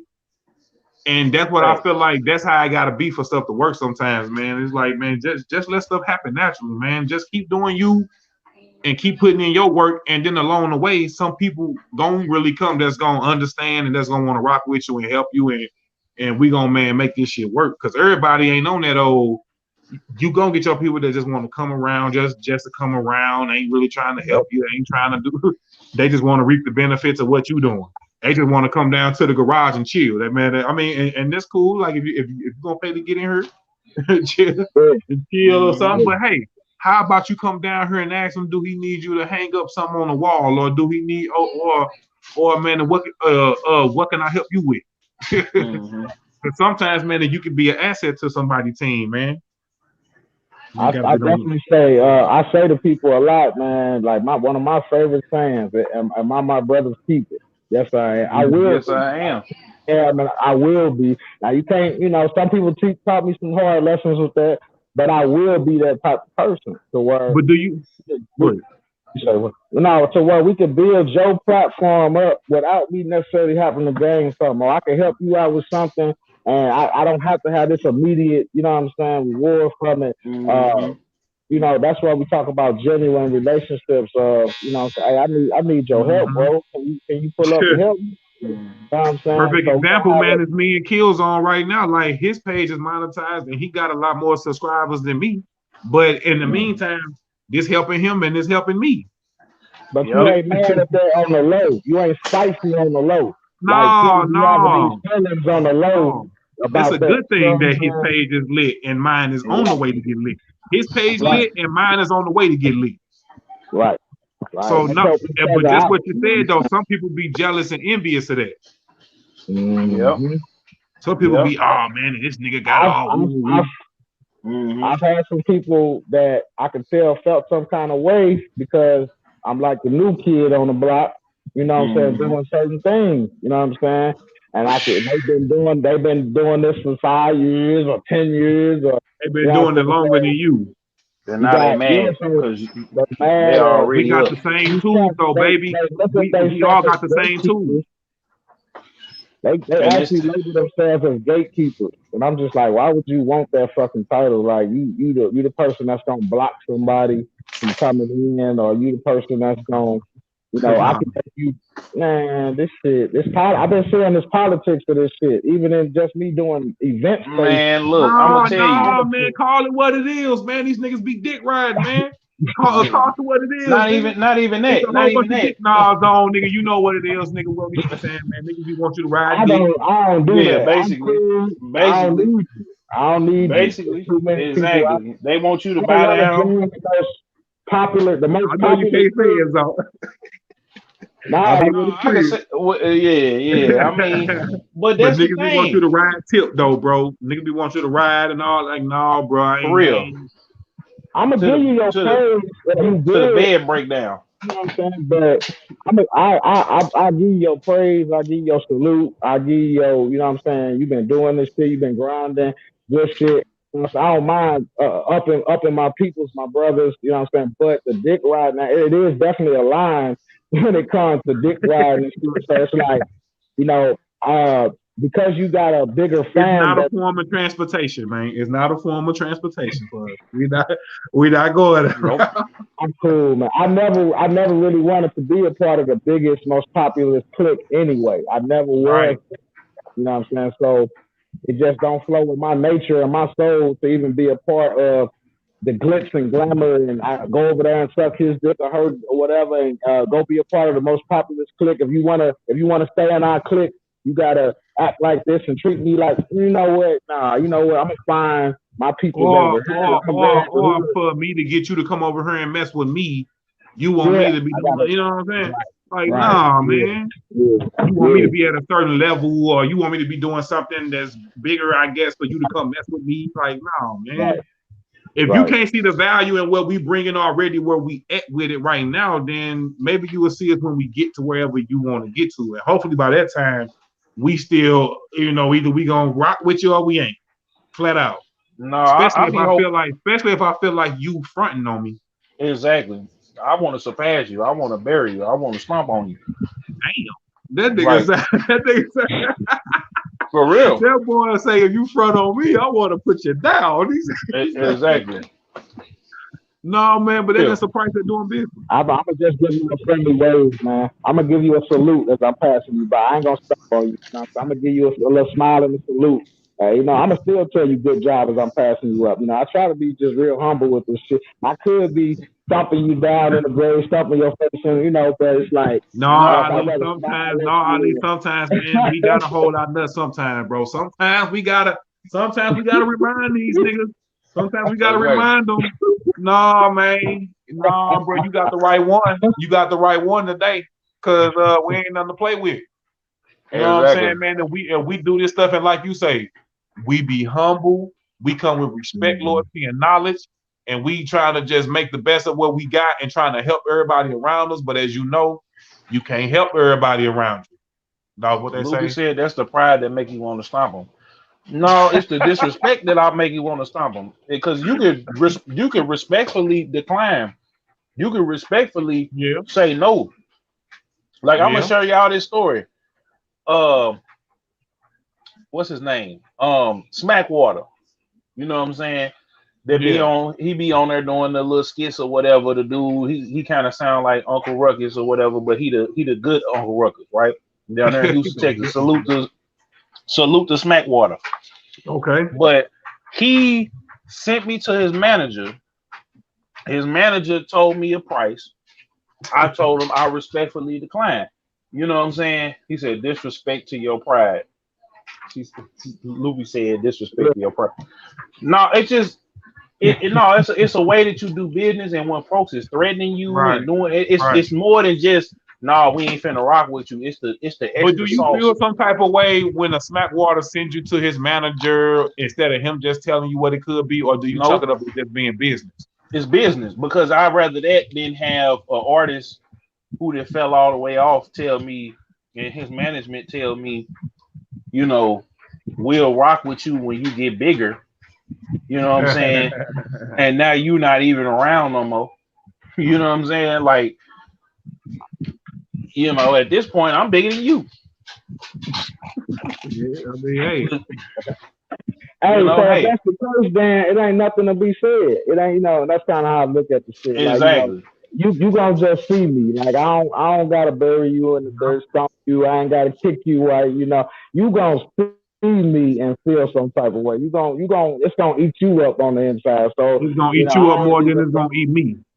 You know what I'm saying? Like, because we working being consistent, ain't even looking at you. We tunnel vision. We thinking straight forward. Exactly. That's all I'm saying. It ain't even about holding the nuts for me. It's like I don't even see you. Like, you an ant. Like, you a ghost. Like I'm. It's better. What they say, it's better to ignore a temper tantrum child, like, than to you feed into it. Like, it's like, if you ignore this, they will stop, they will chill, they will relax. But people that's real cocky or arrogant like that, they want to be seen. They want to be talked about. They want you to start beef with them. They want you to any kind of publicity is good publicity to them. So it's like, I'd rather just man, I don't even see y'all. You know, I appreciate your time. Especially when you feel like they trying to, especially when you feel the front it on, like, oh, you trying to front on me, okay. Yeah, there's so many talents out here. Like I had some people try to make me feel like I'm the man, so you need to book me. You need to get, you know, you need. It's like, listen, I'd rather. How long have the garage been up and running? About 8 months. Okay. 8 months. And this all doing good. It's doing good too, boy. It's doing good. This all started from me on my birthday last year, saying I want to do something different for my birthday. I want to see something different for my birthday. And I was talking to my partner about it. I said, man, I think I want some people to, you know, come in here, put on a show for me for my birthday. That's how I started. He said, my cousin is a comedian. I said, for real? She hit him up. He was like, man, for your birthday, I'll throw him something to come perform for you and shit, your family members and shit, you know, in the garage. And I'm like, for real? I'm like, yeah, damn right. And he ended up coming with another comedian. Like I said, I just ordered one, and he ended up coming with another comedian, and he came with a dude who did like some Gangsta spoken word. You know what I'm saying? So I had 3 acts. Like I said, man, I built my stage. You know what I'm saying? I built me a stage. You know what I'm saying? Out of some pallets and wood, just built me a stage. Bought me a Bluetooth speaker, a nice Bluetooth speaker with a microphone, and shit. That's all it was that. But then when I saw the people reaction, when I saw my family members reaction, my friends reaction off of what I set up, I was like, yo, oh. And then Stewie Chucks, like, he was my partner at the time. I didn't even know he played the drums. You know, so that's how much I wasn't on social media. He was like, I talked to him and I said, bro, if I can get some musicians in here or something, that'll be dope too. And he was like, bro, you know I play the drums, right? I'm like, nigga, what? For real? And he was like, bro, I'll bring my drum set in here. So him bringing his drum set in here, me ordering one comedian, and him, that comedian bringing some other guys. Shit, man, we plugged up some black lights and some colorful lights and shit. Put on the show. Everybody loved it. My family members, friends, everybody was like, this was such a good time. The comedian said, man, this is such a good time. I can't believe, you know what I'm saying, we did this shit like this. And in the garage. In the fucking garage, you know, because I got a big ass fucking garage. So it's like I just didn't turn this shit into a whole little lounge / studio / like I said, pretty soon I want to get studio equipment in here. Pretty soon, like I said, I wanted to where I ain't got to go to nobody for in-house everything. In-house everything. It's a studio. I can do every, you know, from Tyler Perry studio. I want to be a part of that. I want to be a part of that. Goddamn, be like, boy, that sounds good. Cause like I told you, yeah, like I told you, I see what you're doing in the vision.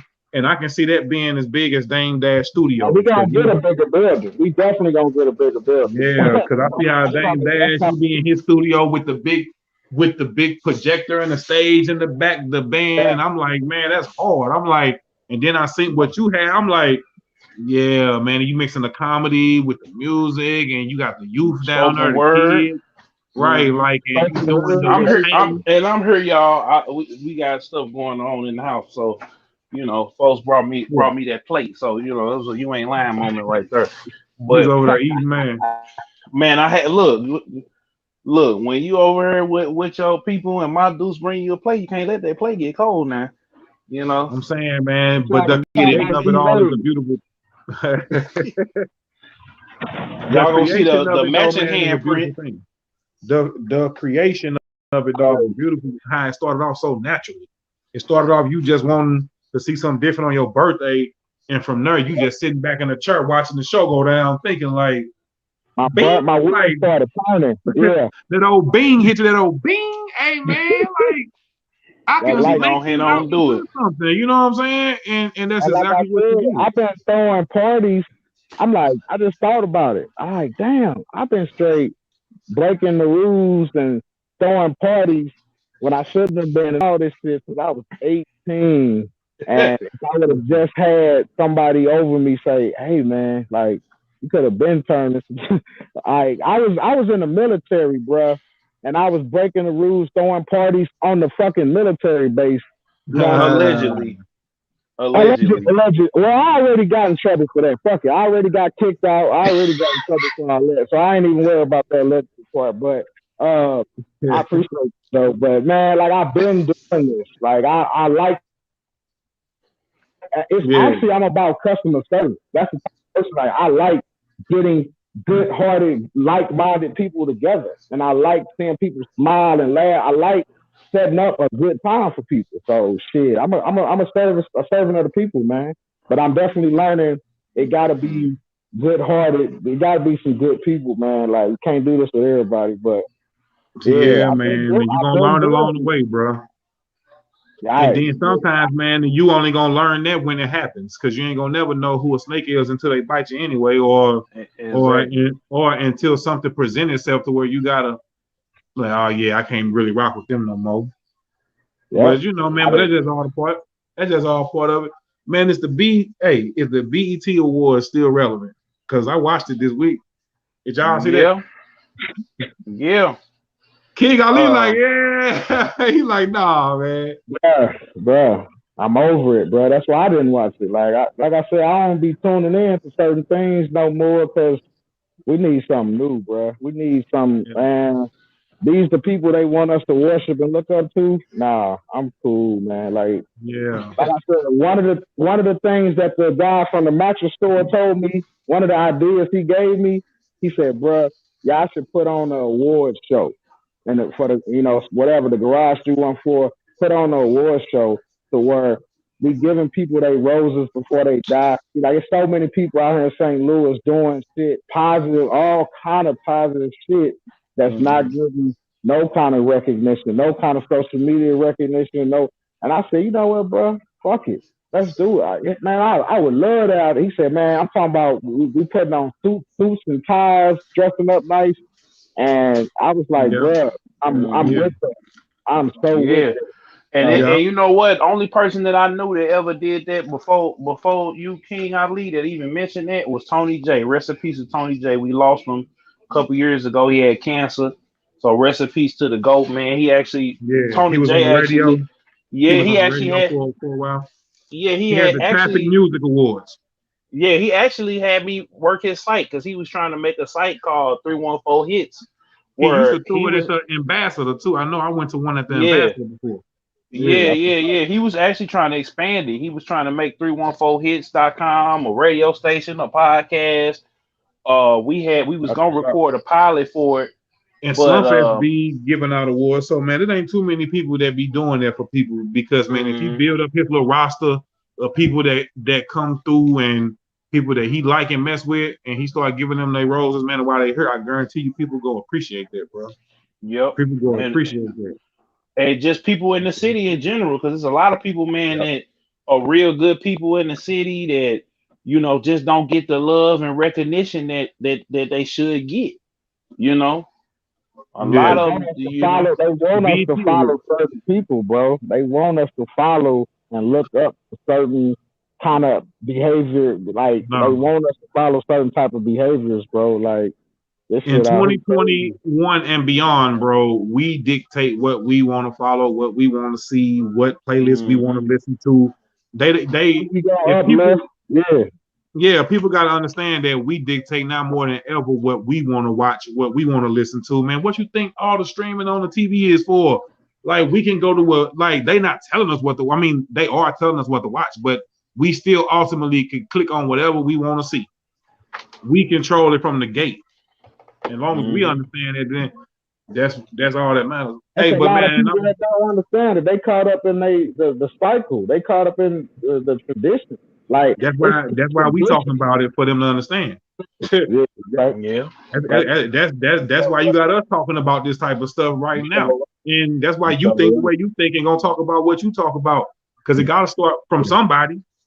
Yeah, somebody got to put it out there, man, in the atmosphere. What's that? We're talking about with D Wade. Yeah, D Wade versus Boosie. So Vlad, you knew it was coming. You knew it was coming. He knew it was coming. Boosie hey man, but the actual it was from the BET Awards, and it was just like, well, the Boosie versus D Wade, and then it was like how we can only control our household, man. That was kind of like how that came about, because it was just like with that situation and what happened on the BET Awards. Zone, I want you to elaborate. So, all right. So basically, with last year, Boosie and D Wade got into it, and basically, and even Mike Tyson's daughter flew to Louisiana and then flew to Atlanta looking for Lil Boosie. Like, she pulled up at his house. That's why Mike Tyson put Boosie on his show, and he was kind of pressing him a little bit, but he just said, you know what I'm saying, because this really, you know what I'm saying, it really hurt his feelings. You good, Ali, man? You cool? I'm sorry, I'm good. No, I was just asking, like, man, you ain't have to be nowhere and nothing, did you, man? You cool? You chilling? Yeah. I appreciate you once again.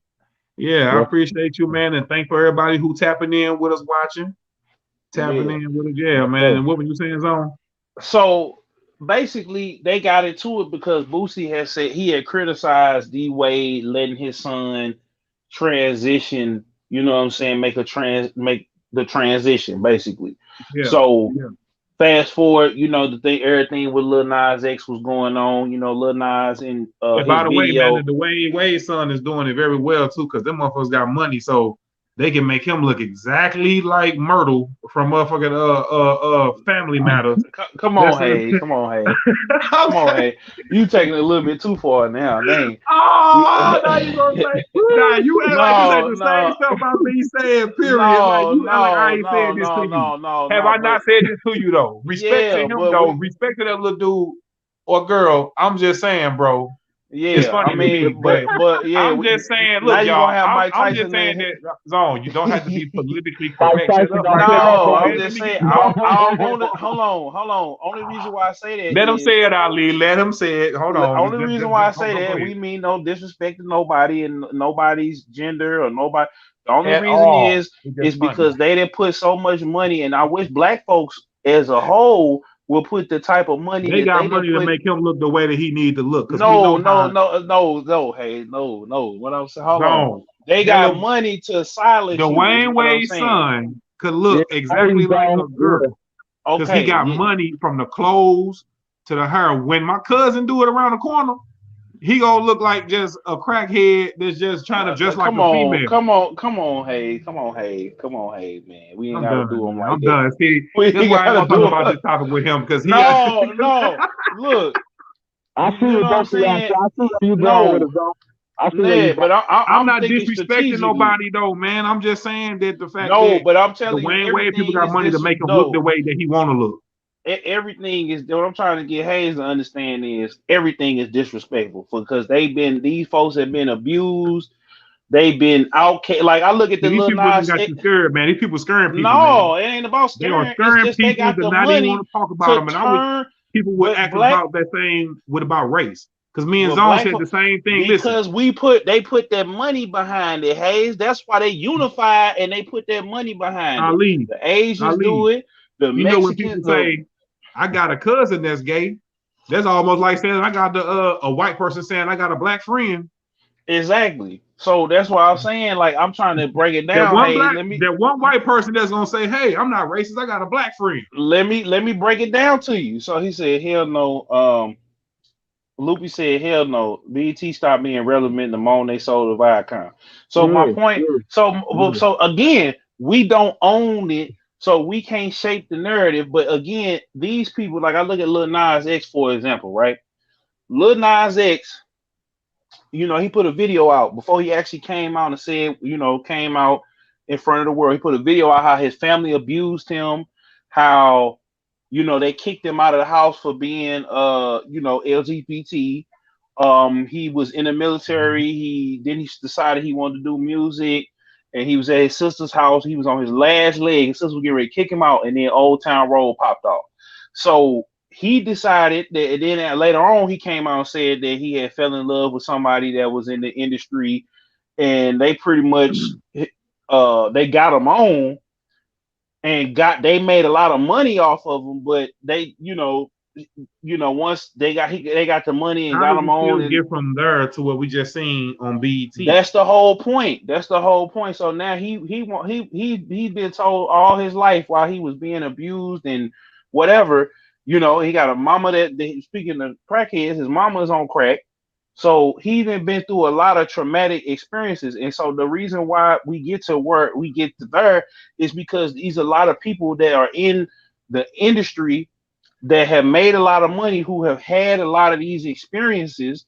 They are putting the money into the programming and into the narrative and all of these different, and it's a lot of black people that it goes unsung. Because see, with white folks, they gonna come out, they gonna tell you it's been a thing with them. Now it ain't been on the thing on mainstream TV up until now, until you got like Ellen and stuff like that. But it's a little shocking because we are partially to blame for this, because how many people that then said they mama boyfriend or somebody touched them or did something to them that was out of pocket, and we just been closing the door. We've been sweeping it under the rug, and now our chickens. But no, we ain't checking it though. How many times how many folks people was getting abused, and then them the same kids that be at the school fighting. Lil Nas X say, "I'm sorry, but the thought of niggas sitting their kids down in the living room and telling them gay people don't exist is hilarious to me." And that again, he bring up a good point, because we've been shooing it under the rug. We've been abusing our kids. We've been Nobody never said that it don't exist. The thing is this: when you willingly on BET kissing a man, okay, and your son walk in the room and he maybe is 5 or younger, he don't understand. He may be 6, 7 years old, and he just walking in the room, and then boom. Same thing go for a girl too. Same thing go for a girl. You're right. We didn't need to see. Like my mama, I'm gonna tell y'all a story. My mama changed the channel when Britney Spears. Psychological, bro. Now we gotta explain to our 6-year-old son. He may be in tune enough to know that that's not right, and he looking at 2 men or 2 women, because it ain't just about that. Because it's wrong when 2 women do it. Because you might have a little girl who 5 years old. She don't need to see that neither. Or a guy like I'm gonna tell y'all something. Man. I was dealing with this girl a few years ago, and she kind of turned, like, the reason why I'm breaking it down to you the way I'm breaking it down to you, because she broke it all the way down to me, because she was bisexual or whatever. I'm thinking, hell yeah, it's going down. Woo, woo. But she had to check me on. She had to check me on that, y'all, because one, I had found out that she had went through some things. I ain't gonna get off into that, but I started learning, and that got me on. I listened to the read for a little minute until they justified Jussie Smollett doing what he did, which what I'm saying. It's levels to it, and you have to I had to get some understanding, because these people have been through some things. They've been through some trauma. They've been through some. But at the same time, nobody's taking away though, bro. Nobody's taking away nobody's trauma, what nobody been through. I'm just saying, through programming, I feel like some of that stuff don't need to be just thrown just loosely like that in the open for these kids, man. Well, yeah, you're right, but that means we got to do a better job in policing our kids and what they do, and we got to make sure we watch who they're around. That's common sense. Of course, you're gonna tell your kids what's right or wrong. No, but you only can control what's in your house. Like Boosie, going back to Boosie. Boosie said, "Man, I ain't even finna speak on their situation no more, bro. I don't mean no disrespect, but I'm gonna handle my sons." Yeah, because they went at Boosie neck about that shit. Because the way Boosie came at them about it. Not just with that, but Boosie was saying like how he had he had a birthday party for his 13-year-old son and had some strippers at it. Now his 13-year-old son didn't need to have no strippers at the birthday party. Okay, yeah, you're right. That's not right neither. Like, what I'm saying? Like, let's be for real. Or when Lil Wayne told that story about him being 10 years old, and then you know what happened with that situation. We ain't gonna talk about that, but y'all know the situation that I'm talking about. Where Birdman had asked a girl to do something, you know what I'm saying? And that was out of pocket. So that is just as much as damning. What happened? What's up, Ali? Now, I was just gonna say we focus on a lot of what how the ways are now. For me, that's why I be telling people to dig on that knowledge, man. You gotta research because it's like, well, where did this come from? And it wasn't always like this in our community. It wasn't always like this with our people. So we try to talk. We normalize it now in 2020, and we say, "Oh, it's always been a thing." Nah, the numbers is jumping and jumping and jumping and jumping every year. Why That's is because that? it's been swept. About the money, when you talk about the money, let's talk about the money part that you brought up. Who the fuck individually is really funding this shit? And you will see it's some rich ass white men funding this shit. Even if you go to the gatekeepers that's funding it too, that's black, but over them, it's some rich ass, top of the rich white people that's funding this shit. Then we got to go into why. Why are they doing that? Are they doing that because this is such a natural thing? Or are they trying to boost these numbers every year, increase these numbers, turn people out more and more and more, and make it normal and normal and normal? So, and it's hard to it's your household when it's all over the internet and all over the TV. And you got it. But again, I'm gonna show y'all. I'm gonna share a story with y'all. Because we're not around our kids, man, 24/7. So you're right. Yeah, so we can't control what our kids see. But at the same time, though, I'm gonna tell y'all the situation. We can only just tell them what's right or wrong and let them decide for themselves. I'm gonna tell y'all but just willingly just throwing it on us like how they just did at the BET Awards, man. We all sitting there chilling, and then boom, there it goes. Right. But I'm gonna say this. The kids, yeah. I'm gonna say this though too. We didn't, just like we saying that of course we don't want our kids seeing no sexual activity before it's time. You know what I'm saying? We don't even want to see them kissing on a Disney movie. You know what I'm saying? Because even a 5-year-old to see some sex on TV and be like, ugh, like I'm talking about between a man and a woman. Yeah. They still try to turn their head and stuff like that even then. Yeah. But my point is, we were hypersexualized back then. You know what I'm saying? Yeah, and we had, like I said with me, I had cable in my room, and one night I stayed up and saw some stuff I didn't need to see. Watching Skinner, you know what I'm saying? Like didn't need to see. Then after he had that, a sock. Hey, look, man, he had a sock right next to him. No, man, it wasn't that deep. I was young. Come on, man. I was young. I ain't gonna tell you how old I was, but I'm just trying to tell you how that shaped, like I said, talking to my homegirl, how that shaped my sexual being. Because back then, I was probably like, oh, snap. You know what I'm saying? And then that old snap over the years turned into wait a minute, hold on, but evil seeds grow naturally. Like it ain't just at the very top. It's happening in our neighborhoods, and it's happening. The women is getting abused, the kids is getting abused, and we ain't been talking about it. So we just got just as much part of to play in this as they do. You know what I'm saying? We got to look at it in both ears. When we got this, Boosie can't call D Wade and then file, and you got strippers at the crib. Right. You know what I'm saying? Lord knows what else. That's all I'm saying is we can criticize. Okay, this is for what I'm saying, but it do say on the TV 14 or TV 17 or whatever. So we gotta start. We gotta start. And then right before that, Moneybag Yo was doing Waukesha. So we let our kids walk in there and hear him sing a love song to the cup. He talking about, man, this is my therapist. I'm gonna talk with the lean and all that. So we can't get mad. It's way worse stuff going on. It's way worse of shit going on. It's a full circle. It ain't just a slice. We can't talk about just a slice. We're gonna talk about the whole cake. So yeah, Megan Thee Stallion up there twerk. So we'd have just got through watching her twerk, and she was up there. Some of the music they make and some of the music that they making is to where like you don't want a little 5-6-year-old girl singing. My daughters watch that. Hell no, my daughters don't. Look at that. You say you ain't gonna let your daughters watch no Cardi Stallion and no Megan Thee Stallion. And then she got up there pregnant. Salute to Cardi B and Offset. I don't even turn it on the radio. When they're in the car with me, I don't even turn it on that station. You heard radio, Disney, smooth jazz, you know, so gospel. Man, it's just about respecting everybody. It's just about respecting everybody.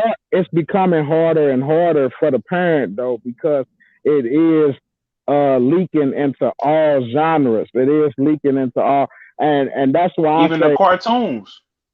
Yeah, it's in the cartoons. It's in every TV show. You got the Christian hip hop. I let my kids listen to the Christian hip hop, but I've noticed over the past 5 or 6 years that shit getting harder and harder. I'm just like, what the fuck? So Christian hip hop now is more so than I'm talking about. Them beats is harder, and these words that they rapping now is a little bit more edgier than it was. Like I heard one the other day on the radio.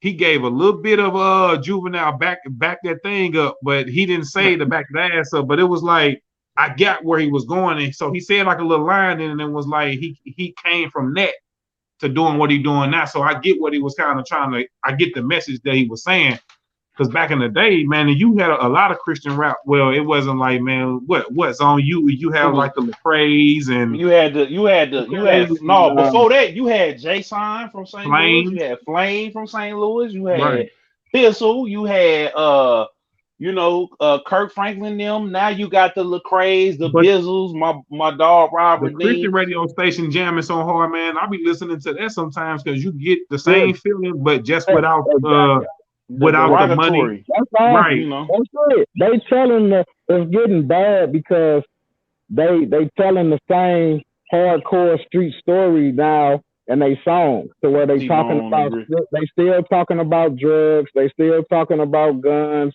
but then they just say at the end of the song, you shouldn't do that, God. So they I think that's some of the newer cats, but like. No, I'm saying the newer cats. Telling the whole story about selling drugs and doing this and man, some of that shit, man. Yeah, I mean, they telling the whole story. But they gotta get a story though, because they gotta like God on the hook. I mean, no, but they gotta give you the story to show. It sounds like you promoting it. It sounds like they promoting it. No, I don't think it's promoting. It's the show. It's the whole verse sound like promoting, and then the hook go into. Well, God, you know, like, don't label it as Christian rap then, because I feel like with me, I'm not a gangster rapper. I mean, I don't rap about gangster stuff, but I rap about real life shit. You know what I'm saying? I'm not a hardcore gangster rapper.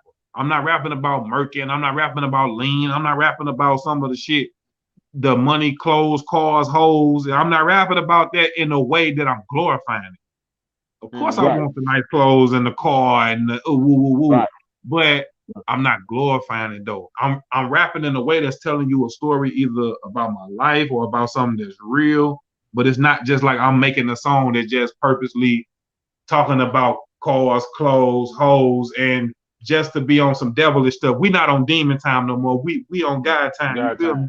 Right, we on God time. You feel me? Because this demon time, which we talked about that in the last episode. They want to put everybody on demon time, but it's like, what's this? There's Christian rap and there's gospel rap. Right. Two separate things. Okay. I didn't know that. Okay. Okay. Hey, I mean, gospel rap. I talk about the top zone, but when you said it ain't coming from the top and all that, it is because I said it's not just coming from the top. We gotta look at it on both ends. And we got to look at what we can do to change it. But the way that we change it is by getting to the bag, and we get unifying, buying our neighborhoods back. Like I put it down the last episode. I said back, all of that. You know what I'm saying? But it's just like,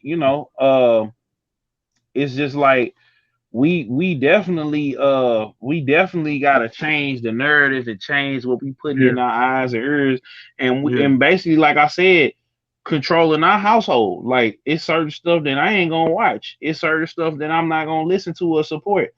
As a Christian, I can't support Lil Nas X, not because of his disposition or his preference or whatever, but just because like it's just it's blatantly disrespectful to me and mine. So, but I don't have to go out my way to say, because oh, look man, at it like this. What did he do last time? What was his big discussion that he did last time?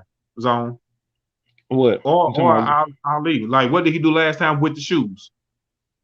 Oh, with the shoe. Yeah. I mean, all of that was a marketing ploy to the shoes was on people. demon time. The shoes was on some devilish shit. Like, come on, man. Like, what are you playing with? What are you playing with, bro?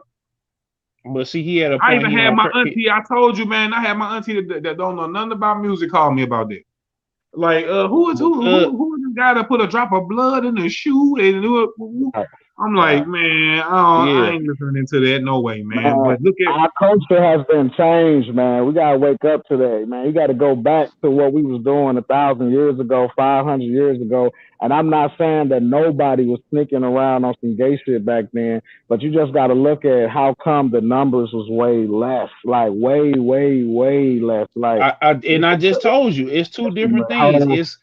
It's been swept. Stuff was swept underneath the rug, and then stuff was people knew to do it behind closed doors. See, that's the difference. Like, I'm not even saying just that. I'm talking about the people. But it's not even about going behind closed door, because then that's a part of sweeping under the rug. I'm not just talking about the abuse towards the kids or towards the women, but I'm talking about you out here being like Pimp C had said it. He was like, man, you out here playing that you a straight up G, but you go do this, and then they go home and lay down with their wife. Like, Pimp C was speaking about some of this stuff way before it is what it is now, man. You got cats putting fingernail polish on.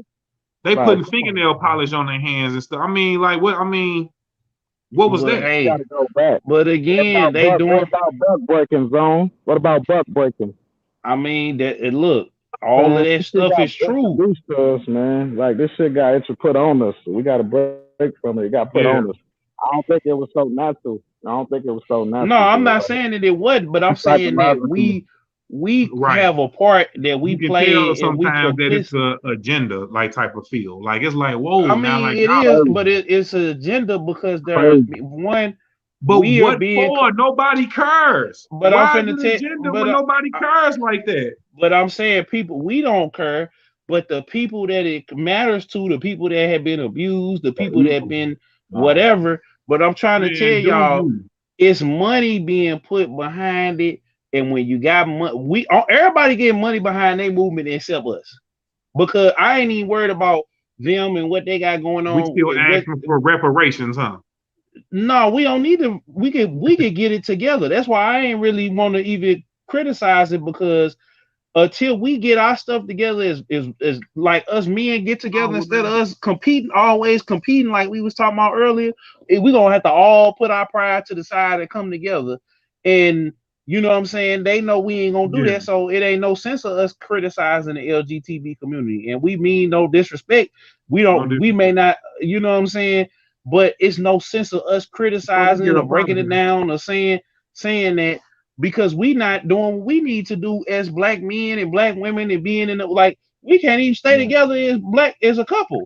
So as a heterosexual couple, I don't got a problem with nobody. I'm just saying that the moral of this story is y'all control your own household, and maybe you won't have a problem. Because I'm always tell mine what's right and what's wrong. What? Well, I'm gonna ask you this question. Let me ask you this question. This is gonna set the whole thing off. What would you do if your child came to you and said, "Look, I'm finna live this lifestyle"? Are you kicking them out? Or are you gonna love on them? Or are you gonna pray for them? What you gonna do? I can't tell you that right now. I would just be honest with you. I can't even tell you that right now. I can't even tell you. I'm not even gonna try to front like I'm gonna give you a fake answer right now. I don't know. I can tell you. I'm gonna be upset and frustrated because I do personally feel like it's an agenda. So I will be. I'm gonna be a little upset and frustrated that this agenda worked on my son, but at the end of the day, or my daughter, you know what I'm saying? But at the end of the day, you're gonna have to pray for them, try to love them. Maybe give them some knowledge or some information. But if that's how they are set they got their minds set, and then ain't much you can do. Pray for them, try to give them some knowledge, information. You don't have to like it. You know what I'm saying? There you go. I'm gonna piggyback off your answer. Yeah, like you right. I ain't gonna like you might not like it, but you gotta deal with it because you can't just. It's still your son or your daughter, man. And what you gonna kick them out or be like, hey, I disown you for life? It's still your son and your daughter. Mm-hmm. So you still gotta love on them. You still gotta love on them and accept them. And see, that's what I feel like in the black community, because like you said, it was introduced to us in slavery. It started. You had that person that in the neighborhood, the person in your family, and then it started happening. Your uncle that you can't keep your kids around, that they got to put on certain clothes and all that before they come over and all, and that stuff we just swept under the rug, and we allowed. Now our chickens have come home to roost. That's what's been going on. Hey, but do you normalize it? Do you normalize sin? Do you normalize certain things that you know? No, we don't normalize it. But it seemed like it. It seemed like it. I'm gonna say this. More and more.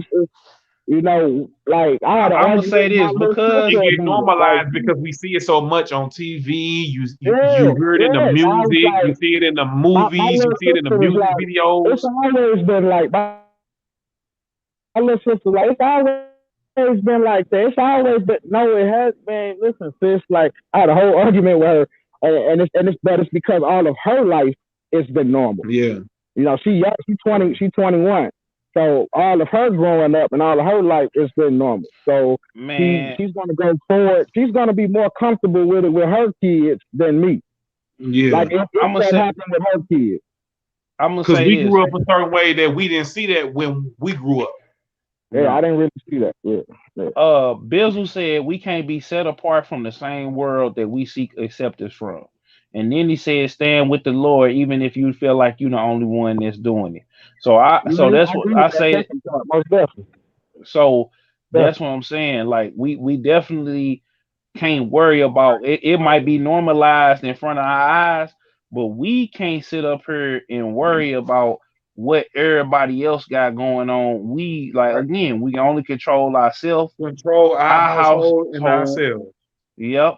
And so if you don't like it, don't watch it, huh? Or control your own shit. You feel me? Exactly. At one point, I took my kids out of school several times and homeschooled them before the pandemic. You know what I'm saying? Because I was disagreeing with so much shit they was learning and seeing every day in public school. You know what I'm saying? My daughter's learning about sex in the first grade. You know, before you even have the thought of talking to them. Before you even got a chance to even talk to them about it. You got a chance, exactly. You can't. And that's all we saying, bro. Some of this stuff is before we get a chance to talk to our kids about. Yeah, we might not be ready, but you can't shelter them. So I guess it's just a perfect timing type of thing. It's a timing type of thing. It's a timing. But it's you fucked either way. Because they shouldn't be you shouldn't have to have these conversations, and they be thinking on 5 years old. So I'm gonna share something with y'all. I'm gonna share something with y'all. Situation. Go ahead, bro. When I was 8 years old, after they caught me in there on the HBO, my brother-in-law he came. I don't even know what it was. Look, we ain't finna get into all that. Real sex. Man, that's that OG shit, bro. Only we remember that shit. Like that's crazy. Like only people our age gonna remember real sex. Like, look. It don't even matter. I'm gonna just tell you. Anyway, my brother-in-law came and talked to me, and he explained to me the birds and the bees. Then I go out of town. My mama and them told my auntie and my uncle, and so I get there, and the first thing we did, we ate, we sat down, laughed, whatever. He sat me down and was like, he was like, my uncle always called, he was all our dad. He was like, son, so do you like girls or do you? I'm like, yeah. Okay, so my next question is, do you like girls or do you like dudes? No, he ain't asked me if I like dudes. He just asked me this. I was like, girls. Right, because you like dude, you like. And I'm sitting there like, or what? Like, are you look like they did? Hey, look, Ali, like they did the universal sign, man. Everybody know what that is. You're like, man, you like girls or you? Yeah. So he asked me that, and he broke down. He said, and I told him, I said, Really? you know, I already got the talk. And he said, well, you know, this is supposed to be between a man and a woman when you still a boy, right? And you know, and I would bump my head here and there, you know, coming up after this conversation. But what happened right after that, I went back home and I was with a babysitter, and her son and daughter was there. Now she didn't let her son or daughter date until they got grown and went to college. So the daughter, you know, she would wait till the son, her brother, go to sleep or whatever, or be in the other room, or he would sneak out or whatever to go play outside while his mama was gone because she had to take the bus. So we knew it was gonna be a couple hours till she got back. So he would go out there and play on the front, and we'd be in there. So she'd be like, "Come here." So we go in the little hallway of their apartment. The babysitter told you to come here? Yeah. And you know, I ain't gonna get into what it. I ain't gonna get into you. No, I'm saying we ain't gonna get it.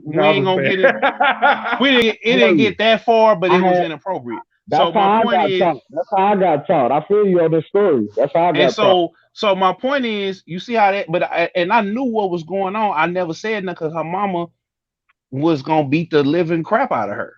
You know what I'm saying? Like I knew this because like she would beat her son so bad that it was like you felt like he was getting treated like a dude on the street, and she would just abuse, like she was borderline abusing him. So I do to keep my mouth shut, and I didn't tell my people for some years, but I shared this story a couple times on this platform to say that it was wrong all the way through. You know what I'm saying? And until I got older and realized the stuff that I was doing and getting into and stuff like that, and until I got with my homegirl who had a way worse situation, I started to understand that, you know, as men, like man, I was gun ho on trying to have a threesome, gun ho, like, hey, like I'm hitting her like, yo, you know, my birthday, and she, you know, we been out, and then we would be out laughing, drinking, talking, whatever, and she like, yeah, you know, I'm gonna get. Then she, you know, next day like, nah, boy, stop, you know. But then she actually broke it all the way down to me, and I was like, okay, then I did my research. So I feel like we got to start doing the research as far as understanding each other to see where, like Ali has said, because until we understand that, we won't promote. Because you know, if you certain people, fathers or brothers, like, yeah, man, you need to be trying to get your game tight enough to where you get two of them, man. But you know, if we gonna criticize, if we gonna criticize men, my son's 12 and he might still say little stuff about girls, and I'd be like, boy, you don't need to worry about that, man. Worry about your school right now, man. Right, exactly. Like, you don't need to worry about that right now. Yeah. Exactly. Yeah, but they hearing it though. Yeah, so it's like they've been hearing it, they've been seeing it. They got these phones now, because back in the day, you know, you had to wait till 1 o'clock in the morning. You know, BET Uncut 3 in the morning. You know, like it was a different world back then, man. Stuff moved so fast now, man. And just like you hit it on the nose, man. When you say we can only control our household. And just like Ali said, even when your son or your daughter do decide to go down that route, it's only up to you to just get some understanding. You might not like it, you might not agree with it, but it's still gonna be up to you to get some understanding and move forward from it. You know what I'm saying? Because there's plenty of gay people that have turned back. There's plenty of gay people that went back, changed their mind 10 years down the road and was like, man, you know, I did do that, or I did live like that, but you know, they learned, they changed, they grew, and they like, man, nah, I shouldn't have, you know, whatever. I changed back. So everybody just do what y'all do, man. I wanted to say this, man, that before we get up out of here, I want to do a you ain't lying moment.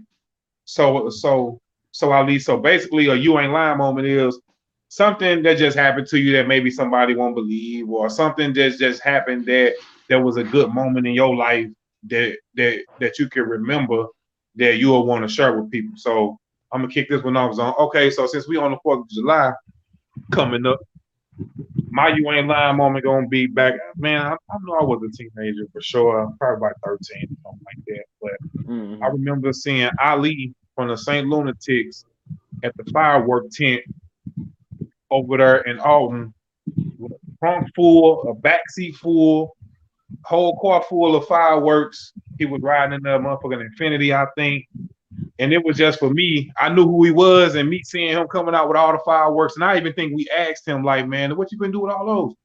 He was like, he finna go to his neighborhood with him and just give them out to the neighborhood and stuff like that, and just let people just pop them or whatever. And then, man, he had signed like a little dollar bill for me and stuff like that. Like, so that was just a memory that stuck in my head. I was like, man, I can't wait till I get on where, man, I can go buy fireworks for everybody in the hood. Like, that little moment kind of motivated me to be like, man, I can't wait till I can do that same thing, man. Come up here and buy all these fireworks and go back to the hood and just give them out to everybody and just sit back and everybody have a good time, man. But that was my you ain't lying moment, man. And when I seen Ali from the St. Lunatics at the firework tent with a gang of fireworks for the hood. Kills on, and you ain't got a you ain't lying moment. Well, my you ain't lying moment. Hey man, so y'all know Charleston White, right? Yeah, you talking about the dude? Yeah. Charleston White, man, he be on Say Cheese and Glad. He be on YouTube, man. He be just causing like a lot of controversy from saying some wild stuff. Yeah, man, like this dude, and he is a guy, you know, that was really in the trenches and was really outside with it at a young age, like not having a father. And he had took this dude, he had joyriding with his friends. He had like took this dude out, stole this car, and they went to jail behind it. But he had rehabilitated. When he got out, he started changing his ways. He slowly but surely started changing his ways, and down there in Dallas. But his claim to fame has been criticizing the rap game and criticizing rappers, you know, criticizing the street culture and stuff like that. So I'm playing Call of Duty, man. I just got through watching listen to a new interview. He do interviews like songs, bro. He be doing, they be asking him some questions, and he just come with off the wall stuff. Yeah, and I'm playing I was playing Call of Duty, and them said the real Charleston White has invited you into a game. And I was sitting there like, what? And I ain't even had my Warzone downloaded. I was like, damn. What did you say to him for him to even? I don't even know how he found me. You sure it was his own? Because he was just saying that he wish he would buy his kids a PS5. He said he'd blow it up or something. He said he'll blow it because he's like, my kids better not come in the house with a PS5. I'm gonna throw it. I'm gonna sell it. I'm gonna blow it up. I'm gonna do some of everything. I was like, wow. And then that mother said the real Charles. Did you end up playing with him? No, but I'm finna show hit him up. I might send him. I might make this a little clip. This might be the one I make a clip. Y'all got me thinking about celebrities. It don't have to be a famous person though. It ain't gotta be. No, man, it could be anything, bro. Just anything. It's just a you ain't lying moment. Man, so I got another one while I leave. So I was out over my partner in them house, and we was like dancing to Usher. And I fell off of the side of this is when Usher Confessions came out. This like 2005, 6 or something. So I'm just sitting there just doing the little moves, and I fell back and I almost broke my back trying to do the Usher dance moves, and almost fell on a firework. My homeboy had shot a firework off. I fell. The sparks like 2-3 feet away from me, man. His dad pulled me up by my shirt and dusted me off and was like, "You okay? You okay?" I'm like, "Yeah, I'm all right." And I just got back to dancing. July, you ain't lying moment right there. That's your 4th of July, you ain't lying moment. Dog got hit with a bottle rocket and almost fell and caught on fire and shit like that. You'd have took it to the wild. Man. Yeah. It could be anything, bro. My you ain't lying moment would be still, I guess I just surprise most people when I even talk about I've been to the military. You know what I'm saying? Yeah. You know, but I did like, yeah, man. And when you said that, I did think like, damn, bro, you went to the military, man. And so how was that soldier experience, stepping. bro? You was in there, you know. How was I that was in the experience, Navy. bro? You was getting your I was in deuce the on. Navy. I was in the Navy. Yeah, I wanted to go to the easiest, laid backest branch or one of them. Yeah. I was like, I was thinking of like, man, if I go to the Army or the Marines, man, they probably gonna kick my ass. Oh boy, oh. My brother went to the Navy and he was like, man, we laid back. You know what I'm saying? I was You're like, playing some marching sound, bro. You playing some marching sound in the background. You see how Lisa bobbing his head through it like just like he was stumping. He talking about something. My feet started stopping as soon as you did that, bro.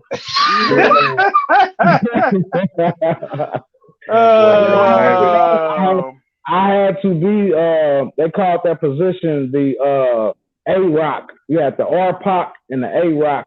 And then one of the guys was off to the side of the unit marching in the front. He got the sword. He like the little leader. And then the guy in the back was off to the side. He basically singing cadence to keep everybody in step. Yeah. So that was my position in boot camp, was to the R-Poc or whatever, standing off to the side in the back, and I had to sing the 1, 2, 2, 2, 1, 2, 2, yeah. 2, so he had to sing that. My brother had a marching step. That's crazy that I was singing in there. Yeah, I mean, the military experience, I mean, I tried to get out of St. Louis. You know, I was just trying to get out, trying to do something different. Yep. And rushed off and did that. And it was like going off to college in another state. You know what I'm saying? It was some crazy, wild times, a lot of party, like good times. I got to meet a lot of people from different states all over the world. Yeah. I mean, I got to learn some different political shit. Like, I got to learn some shit that I'm just like, I can't believe this going on. Keyword for today's episode is something different. Yes, there you go.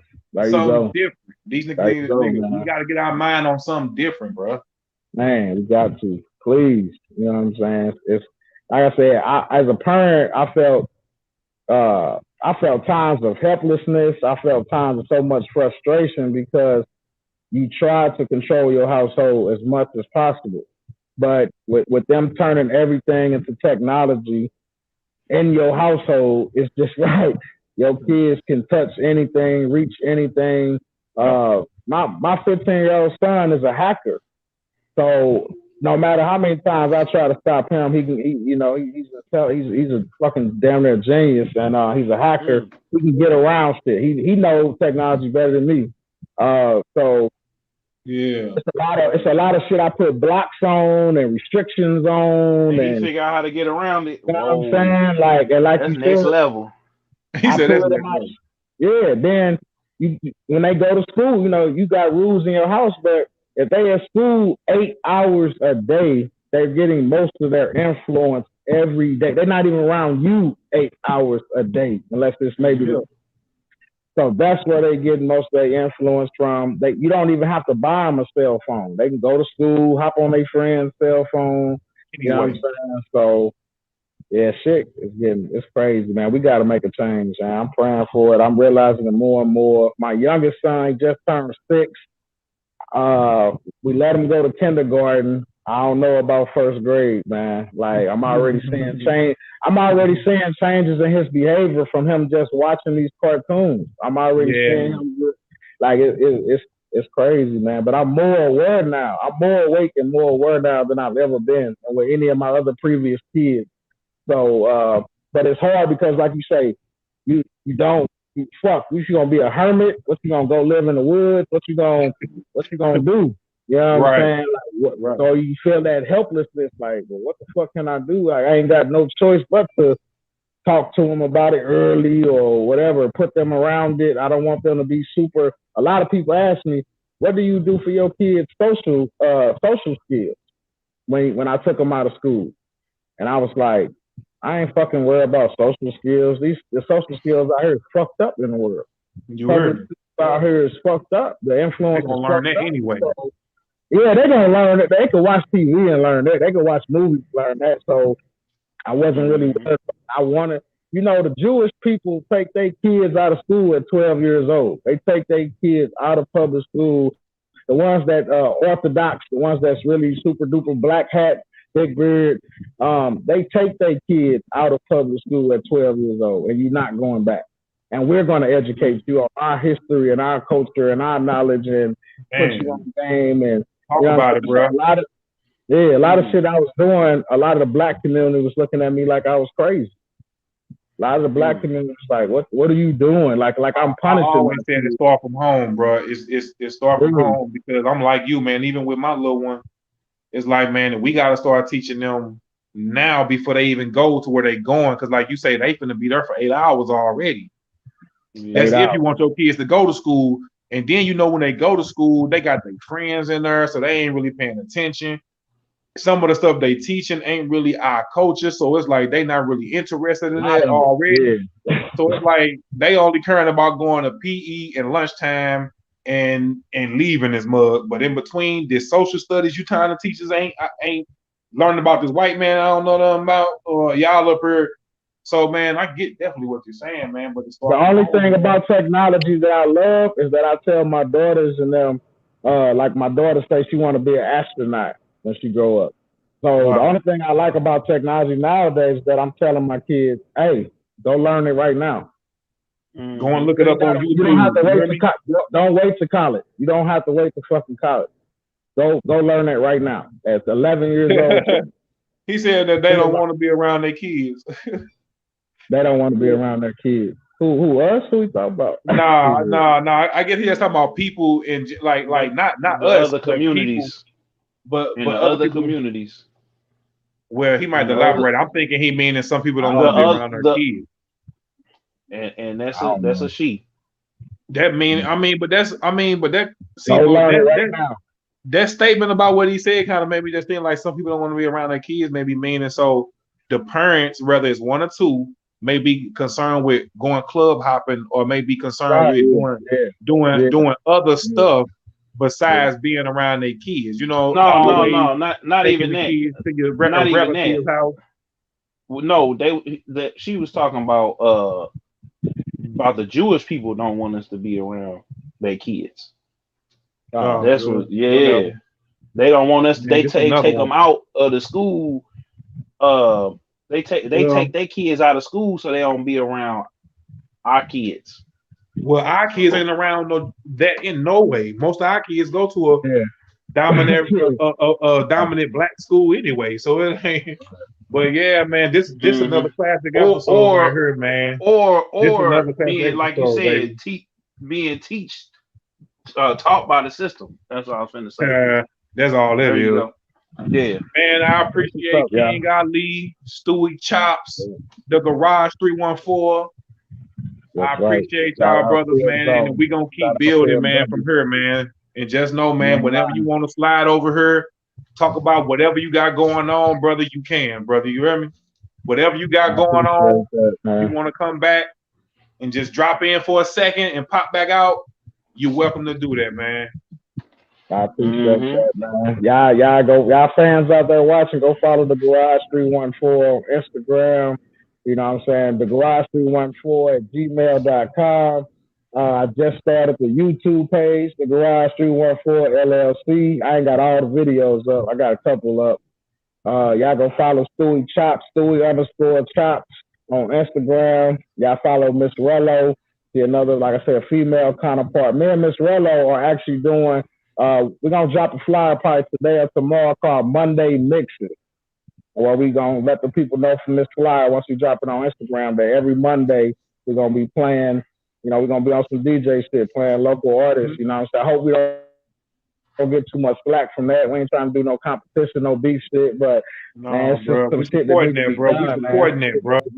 So, I'm supporting thank y'all, man. I appreciate the hell out of y'all, man. Thank you for the love. Likewise, yes, sir. When you ready, come check out, come see the space. Come see what you can do. I told you, man. I will be there, but I'm just gonna be doing something that day. I told you, man. I'm gonna be making my little move, but next time, man, I'm there next one, bro. No doubt. Yeah. You already know, bro. And I'll be out of town next week. I'll be out of town next week, but we definitely gonna slide through there for sure. Hey, man, we already locked in, bro. You ain't gotta worry what you doing. I'm supporting from here on out, and I know it's gonna be like that with you, bro. I just want us to just keep it going. Let's just keep building and just being an example, setting an example for people around us too. Because all three of us and everybody who with us already, we already thinking alike and we already like-minded. But let's start bringing more people in and let's make this shit bigger than what it could be. Anything's on you want to get out? Man, y'all already know, man. You Ain't Lying podcast every Wednesday at 6 p.m. Well, I say Thursday. Every Wednesday at 6 p.m. Central Time. Get it by any means. You know what I'm saying? And Beats and Biz podcast on Friday, 9 p.m. You know what I'm saying? And Just Do It by CMW Hayes all right now. While others quit, stayed on our shit. The time is now. Notice on the door, landlord trying to kick me out. Back against the wall, I still keep a smile. Do it. Do it. Do it. Just do it. Whatever it is, do it. Do it. Do it. Just do it. Whatever it is, do it. Do it. Do it. Just do it. Whatever it is, do it. Do it. That's good. And on me, I ain't lying out on all platforms. I was just going to tell them. And I just dropped a new one today. On Me, I Ain't Lying on all platforms. Y'all go check that out. CMW Hayes, On Me, I Ain't Lying. Y'all can go to my CMW Hayes topic page on YouTube or wherever you get your music at, man. Just like that. Hey, man, I appreciate all. Hey, man, I appreciate all y'all for watching, man. Y'all know what it is. You Ain't Lying podcast. Y'all meet us right back here next Wednesday at 6. Same time, same place. We going to put it down the way we do, giving y'all that barbershop talk. I'm your guy, CMW Hayes. My co-host, DJ Killzone Jones. Our special guest, King Ali, Stewie Chops. The Garage 314. Hey, and bro, plug that show. Hey, that show y'all got in July, man. Tell them July 9th, man, is going down, man. Y'all better tap in with my boy, man. Tap in, it's going down, man. Y'all know what it is. These open mics ain't doing these ciphers like this no more. Y'all want to check in July 9th, spit bars, spitting comedies. Come buy a ticket, man. Come through, check us out, man. We're gonna do interviews during it as well. So I want the people to get to know the artist a little bit more. So we're gonna do like 5-minute interviews. So yeah, that's it, man. Appreciate y'all. So just like that, we out. We gone for the fam. Get it by any means. Going Jordan, rocking 6 rings. Blue Gang 12s on Montclair lounge pants. With a white tee round my neck, the Jesus piece. Building like Noah's Ark, they ain't wanna believe in me. Give me some time, but it's blowing up like TNT.